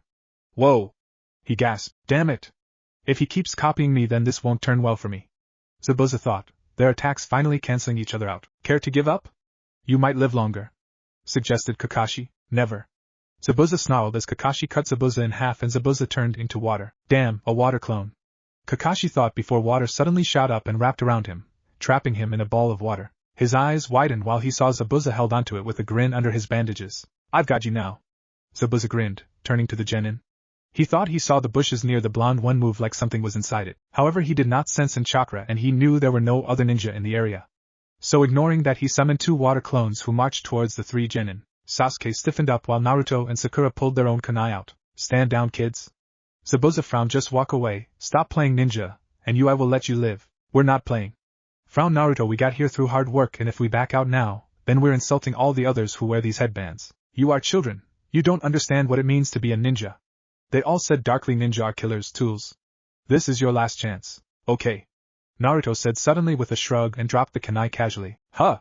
They blinked while Sasuke, Sakura, and Tazuna looked at him in shock. Yeah, sure, I give up. Naruto shrugged casually as he walked towards the water clones. What are you doing, Dobe? Sasuke snapped. What? We are facing a jounin and we aren't even half a year out of the academy. I don't know about you, but I don't want to die. Naruto shrugged, acting as if he did not have much skill. Sakura was stunned and confused, but that's when it clicked in her mind, his fox fight style, tricking people, she thought. Really, we were biting off more than we could chew. Naruto shrugged, his arms hanging casually behind his head. Well, good to see that one of you kids has some sense of how the real world works. It's no place for some brats who are trying to play ninja like it's a game. Zabuza said simply. Yeah, let me just get rid of my weapons. Naruto said as he dropped his weapon pouch into the water, and a massive blast of electricity shot out of the water from under Zabuza's feet, electrocuting him. Hhhh. He screamed in pain from the shock while the clones dispersed, and the sphere Kakashi was in broke while he fell backwards. He caught himself, and jumped back. Meanwhile, two large yellow-furred wolf-sized foxes with four tails jumped from the water, one catching Kakashi and the other holding Naruto's weapons pouch in its jaw as the two ran to Naruto's side. Here you go, bro. One said with a deep, tough male voice. Thank you, Rai. You to Jin. You okay, Kakashi-sensei? Naruto asked, taking his weapons pouch back and reattached it. Yeah, good thing I didn't drown, he remarked while nodding to the foxes. Thanks, I owe you too. What was that? Zabuza mumbled as his body shook gently, walking onto the shore again. I would like Rai and Jin, two of the strongest lightning-type foxes in the fox summons family. Naruto explained, patting the two's heads. I summoned them as you just caught Kakashi, the two hiding under the water while I did my performance. He bowed a bit. How'd you like our collaboration fox technique? Lightning style endless fox storm? The two asked as one with cocky grins. Zabuza growled and glared at them. You damn foxes, I'm gonna turn you into a pair of slippers, after I'm done butchering the others. You do not threaten my family. Naruto snarled, he and the two foxes getting ready. Zabuza put his sword on his back before quickly going through hand signs again when some saban went flying and stabbed into his neck. Zabuza's eyes going wide as his body went limp and collapsed. The team and bridge builder were confused before seeing a figure with a white mask with no mouth and slanted lines appeared with blue and green clothing as they walked over towards Zabuza. Who are you? Sakura snarled at the feminine figure. I apologize, I'm a hunter nin who's been tracking this man for weeks. The figure replied, picking Zabuza up while bowing their head. Thank you for the help, now I'm going to get rid of him. Wait. Kakashi frowned as he put his fingers against Zabuza's neck. He is dead. He nodded. Rai was silent, sniffing the hunter nin with a frown while Naruto rubbed Jin behind the ear. The nin disappeared with Zabuza while Kakashi let out a relaxed sigh. Thanks a lot, you two. Naruto smiled at the foxes when Kakashi fainted. Sensei. Everyone gasped, gathering around him. What's with him? Asked Jin. Chakra exhaustion, it looks like. Rai hummed. Great, we're gonna need to find some place to camp so he can rest. Spoke Naruto. We are nearly at my house. If only we could get across the water. The bridge builder frowned, while inside he was amazed at what these ninja could do. Wait a minute! Naruto gasped, looking at the foxes. Fine. They grumbled. What? Spoke a confused Sakura. They are going tinker us ride on their backs. Naruto said as he picked up Kakashi and got on Rai's back. Tazuna, sir, you ride with me and give Rai directions. Sakura, Sasuke, you ride on Jin. Jin, just follow your brother. You got it, but if this emo starts monologue I'm tossing him off. Sakura frowned, getting on the other fox's back. I wanted to hold on to Naruto from behind, and now I'm right behind this bastard, she thought, considering stabbing him with a kunai as the road Jin, but the fox would tell Naruto if she did. I'll wait and see what happens when we get to the house. Maybe we can share a bed instead. Sasuke frowned as he got on the yellow fox, trying to stay away from Sakura. Everyone ready? Naruto asked, helping the elderly man onto Rai's back. After a few nods the two foxes took off running, the two actually running on the water. Wow! I didn't know these things could do that too. Spoke Tazuna in surprise. We are chakra users too, like all summons. Of course we can walk on water like these ninja. Jin scoffed. Hey Dobe, these foxes are much larger than the ones you normally summon.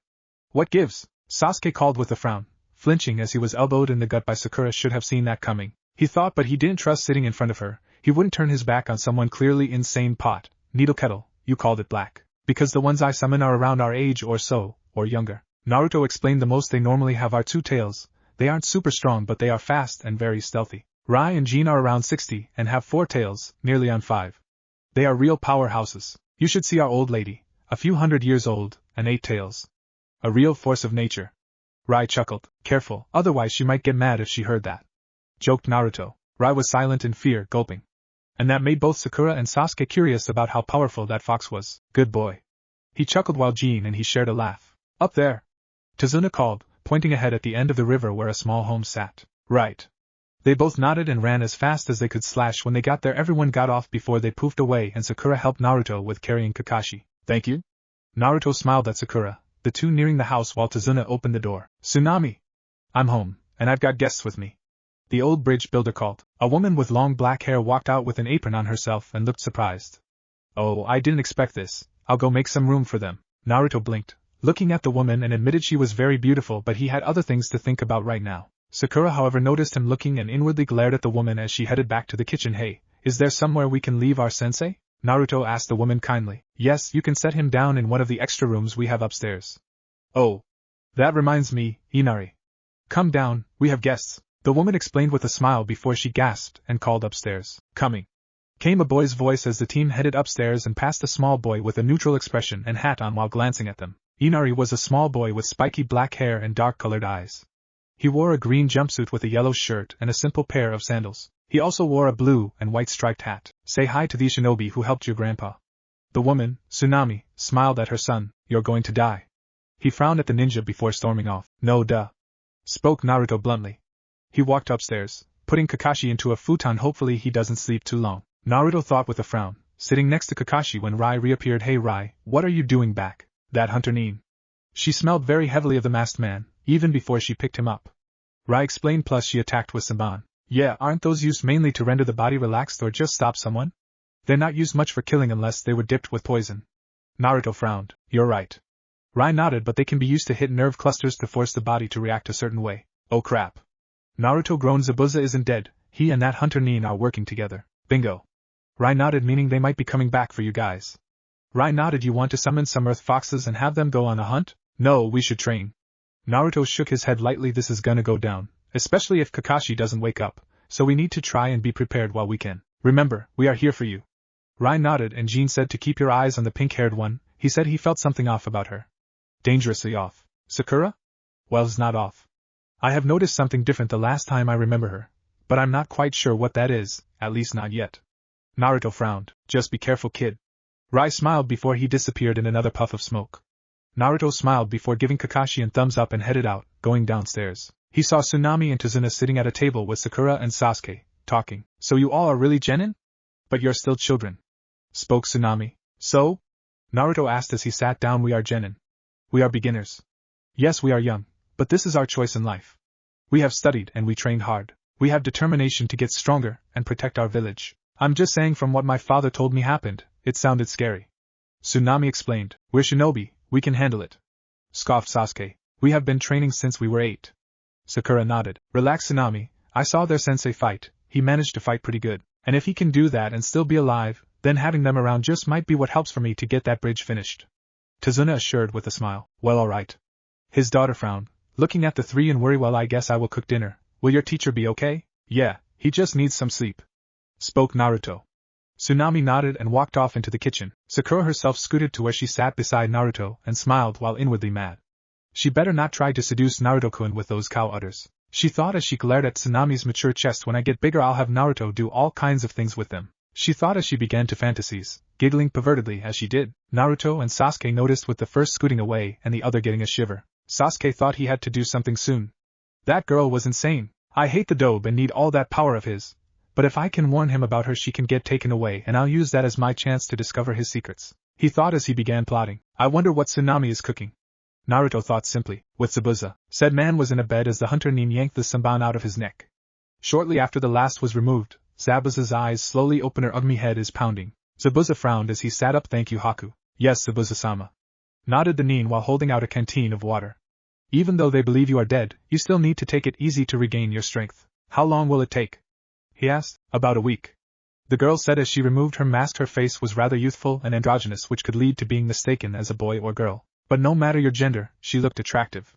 Meaning that if you thought she was a guy, you would be thinking I have the weirdest boner right now. Great. Zabuza grumbled in annoyance. Now I gotta wait to rip those foxes and brats a new one. That child is a summoner. Haku warned if he can summon foxes like that, then I'm concerned on what others he can bring forth. Then you deal with him, Haku. Zabuza frowned. I will deal with Kakashi. We have a score to settle. Yes, Zabuza-sama. Haku bowed before he began to tend to his wounds. Time skip, with Team 7. The three were out back to do some training before supper. Naruto had convinced the two to practice their tree walking while Naruto was training with his water walking. Sakura gritted her teeth as she focused the chakra on her feet up the bark. She was doing okay, but no massive progress. I have to master this. She thought. For Naruto, I need to prove myself to Naruto. Sasuke, meanwhile, was not doing as well. He was used to getting what he wanted by demanding it, by forcing it. So being gentle and holding back? Not his strong suit. He kept breaking the bark underneath him, leading to him falling down again and again. That's not to say he was bad/not doing better, but it was against his nature, and each time he failed he got more angry and thought back to how easy this was for Naruto. Naruto was jumping around the water, practicing turning the chakra on and off in his feet as he hits the water while disturbing the water as little as possible. So far he was managing to keep his chakra supply from dwindling the faster he kept going. But now he needed something to distract him from his full focus now. He called as he gave the order. A small army of foxes began to throw some weak elemental jutsu at him, or kunai/shurikens at him. He started to duck and weave around them while keeping his focus on the water. He even had to use his hands to springboard himself as he dodged his siblings' attacks, his attention focusing on dodging, so he had to force himself to walk on water via instinct. Come on, bro. Go faster. A fox called, shooting small fire jutsu. Is that all you got? Lame. Taunted another, sending out several bursts of wind. Oh haha. Naruto scoffed, dodging the attacks. My, what's going on here? Kakashi smiled as he walked over using a crutch. Hey Kakashi! He called over without stopping. Just doing some training, I can see that. Kakashi nodded, looking around the area. And you all seem to be taking it quite serious. I'm impressed. Well, Zabuza isn't dead. Naruto shrugged. So you worked that out, have you? He asked. Yeah, meaning if we don't try to hone our bodies before we meet him again we might not come out alive. Naruto nodded. I see. Kakashi nodded, pride filling him. He managed to keep from any of themselves to slack off even when there's nothing happening, good head on his shoulders. He thought, Sensei, I am sure you would be proud of him, you're still a bit slow. A familiar dark voice said from inside Naruto's mind, you might want to do some running tonight, basic speed training. Huh, good idea. Naruto thought back to Kurama, just don't die. The fox deadpanned, please. As if I would. Naruto thought if I died then mother would kill me. I did it, Naruto. Sakura called from the top of the tree, waving in excitement. Cool. He nodded while seeing Sasuke still struggling. Need some help, Sasuke? No, I'm fine. Sasuke growled, kicking the tree in anger. Okay. He shrugged, bastard. Sakura thought, angrily stealing my Naruto's attention. With Zabuza and Haku, a few days later, Zabuza frowned as Haku worked on his wounds, their employer frowning at him. I can't believe you let that old man escape. The employer said angrily. This was Gato. Gato had puffy brown hair and wore a small pair of black glasses. He also wears a black suit with a purple tie. He looked like a very creepy and arrogant man. If I stayed he might have killed me, then your previous bridge builder would be breathing. Zabuza scoffed. Excuses, excuses, and here I thought I hired a demon, not a secondary genin. Gato mocked, crossing arms. Haku frowned, seemingly disappearing and stabbing Gato's men in the throat and killing them. Said man was shocked before Haku appeared in front of him with Saban. Leave, she warned simply. He gulped and walked out with a huff. I do not trust that little man. She growled. Neither do I, but a job's a job. Zabuza shrugged before he groaned. I will go and gather herbs. Haku sighed. You are still wounded, Master Zabuza. Time skip. Thank you, Tsunami. Dinner was delicious. Naruto smiled. Thank you, Naruto. I wanted to do my best. Tsunami smiled. Dead. She's dead. Sakura thought madly. That was when Tsunami's son yelled and sat up quickly, punching the table. What's wrong with you people? The child yelled. Gato is going to kill you all. You can't win, and know this how? Sasuke frowned. Because it's true. All he cares about is making people suffer. You're just kids who are nothing but talk. You don't understand what it's like to suffer. Smack. The child fell to the floor, holding his red cheek as Sakura stood over him, having clearly slapped him. You shut it, you snot-nosed bastard. Sakura yelled, crying. Sakura spoke Naruto before she cut him off. You have no idea what I had to go through with my own mother, and here you are whining like a shit stain. Sakura yelled. I lost my father as a child, and my mother, she hated me because of my opinion. She helped me as little as she could. She and I can't stand each other. At least you have your mother and grandfather, you have friends in your village. And that's nothing compared to what Naruto has gone through. He is an orphan. He doesn't have any family. And our village hated him, so until you have gone through the same hell, piss off. She yelled before she ran off. Everyone was silent and blown away. Sakura. Naruto called weakly and sighed. I'll go talk to her. Don't, she should calm down first. Kakashi encouraged. Just wait for half an hour before going out. Alright. Naruto grumbled before he walked off, going to the roof. What would she know? I lost my whole clan. Sasuke thought in anger. Now if you asked him to name one member of his clan he wouldn't know the answer because of his hate boner for his brother, but let's ignore that for a moment. Inari was stunned while the others were silent. He was silent, looking down and almost in shame. So why exactly does Gato want you dead? Kakashi asked the bridge builder. Gato controls us. He sighed. He controls the shipping industry, the only way we can really survive. But if I make my bridge, then we break his hold on us. The village is slowly dying and won't make it if my father can't finish it. Spoke Tsunami. Good thing we are guarding you then. Kakashi assured. With Naruto. Naruto sat atop the house, looking at the stars and the moon. You okay, kid? Kurama asked. Just thinking. Naruto sighed. About? Kurama asked with surprisingly no sarcasm or a comment mocking/teasing his host. Just my life overall. He shrugged. I can't help but wonder what would have happened if I never met the fox summons. Probably be dead. Kurama shrugged inside his cage. Yeah. Hey, how's my mind looking? Still a stupid sewer? Naruto smiled. No, it's actually been pretty nice in here. That's good. Naruto chuckled before he jumped off the roof. Well, time to look for Sakura. Like Jean said, be careful. Kurama warned. I know. Naruto nodded as he jumped down before he took off running into the forest. However, little did he know, Sakura was returning at the same time as he left, with the two unknowingly passing each other. I should rip that brat's throat out. Sakura whispered as she arrived back, walking in silently. But if I do that Naruto will find out and hate me. She thought as well, closing the door behind her as she forced herself to be calm. Relax. Maybe Naruto-kun will come and try to comfort me. She thought with a giggle. Little did she know how long she would need to wait. The next morning, Naruto had fallen asleep, falling against the grass after looking for Sakura all night while unaware of a figure nearby picking out herbs. Huh! Haku, wearing a kimono, blinked as she noticed the blonde sleeping. She walked over and saw it was the same boy from the bridge. She frowned, debating if she should kill the child or not. She reached her hand out nearing his throat but moved it to his shoulder and lightly shook him. Excuse me, wake up, she urged gently. He mumbled and slowly started opening his eyes and he saw the face of a beautiful girl. Huh? Is this some dream? Naruto thought as he blinked, looking up at the beautiful girl's face. Hello? Are you okay? She asked. You will catch a cold sleeping there. Oh, sorry, I was out looking for a friend of mine, Naruto said as he shook himself out of his shock and sat up. Who are you? I am Haku. The girl smiled after a second's thought. You said you were looking for your friend, correct? Yeah, she's got short pink hair and might have been crying. You seen her? Naruto asked in worry. I'm sorry, I have not. She shook her head. Is she one of your precious people? Kinda? Naruto scratched his chin. I mean, she's my teammate, but we're nothing real close. I see. She nodded lightly. What are you doing out here? He asked back. My father is sick. I am gathering herbs to make medicine for him, she informed while not technically lying, but not being all the way truthful. I see. He nodded with a smile. Let me help. You don't have to do that. Maybe you should try finding your friend again. She might be nearby, Haku informed gently. She's tough. Naruto shrugged. I am sure she is back by now. She sighed. Alright, you can help if you want. Sorry, am I annoying you? Naruto asked nervously, Haku admitting she found it cute. No, not at all. She smiled gently. I'm just used to doing this on my own a lot of times. Well, I'm happy to help. Naruto smiled as he stood up. What herbs are you looking for? And so the two got to work gathering herbs in not silence, but they just did small talk and getting to know each other. So you are a ninja? Haku asked with pretend awe. Yeah, a genin to be exact. Do you live around here or in the village? Naruto asked. No, my father are here visiting, Haku said, half lying, but then he fell ill. If you are a ninja you must be very strong. Well, a little bit, but I'm still learning and my sensei is more experienced than me or my teammates. Naruto shrugged. And even then there are a lot of stronger people in other villages. Yeah, I have my specialties and one day I hope I'm great, but right now I am nothing overly special. He's modest. Haku thought curiously. What about your team? Well, Sakura's pretty good, but Sasuke's an emo.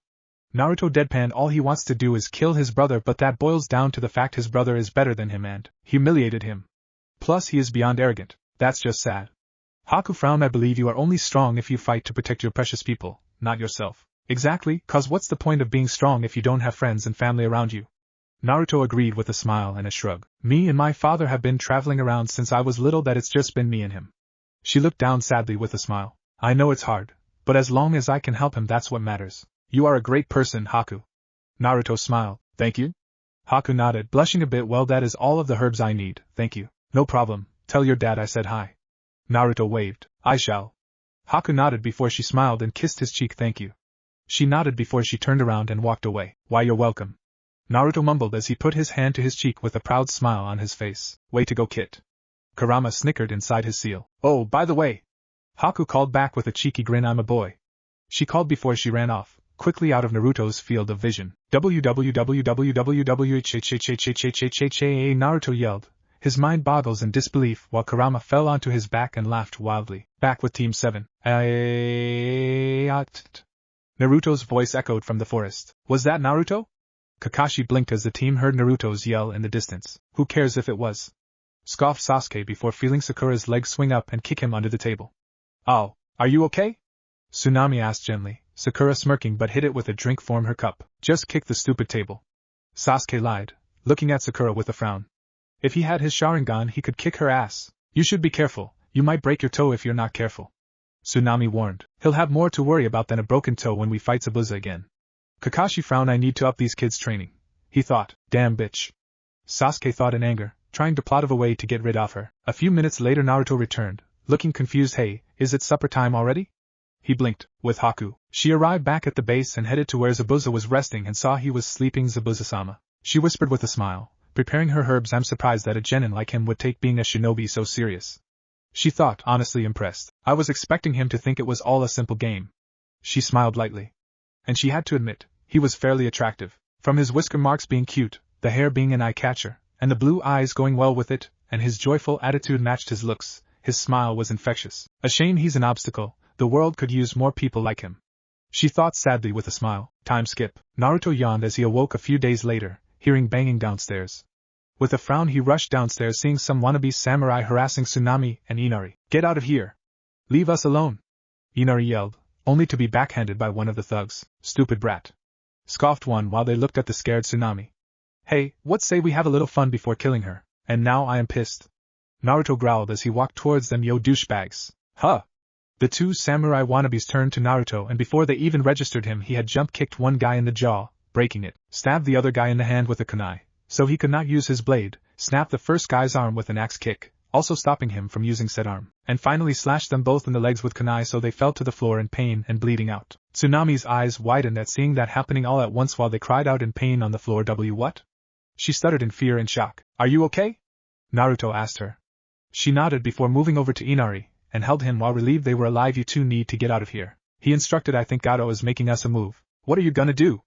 Asked Inari, seeing him head out the door. He'll kill you, please. Naruto grinned. I don't die that easily. They watched him rush out and head down where the bridge was. Damn it, I'd like to know who decided it was better to let me sleep that long. Naruto thought in anger. Remember, Kit, they have seen you use the foxes. You need to be unpredictable. Kurama reminded. It is time for you to get serious. Time to hunt your prey. Right. Naruto nodded. At the bridge 5 minutes ago. I hope Naruto is sleeping happily. Sakura whispered with a smile. He is so cute when he sleeps. Hopefully he's having nightmares, thought Sasuke. Oh no! Tozuna gasped as they arrived at the bridge, which was covered with the dead bodies of his workers. What happened? Kakashi frowned as a deep mist covered the bridge and neared the group. Zabuza. He frowned. What if Kurama gives Naruto Fox summon contract harem? And thanks for watching my video till the end. If you enjoy this content, then do consider subscribing to my channel, and leave a like if you guys need the next part. Comment down, and thanks for watching the video, and see you guys in the next video.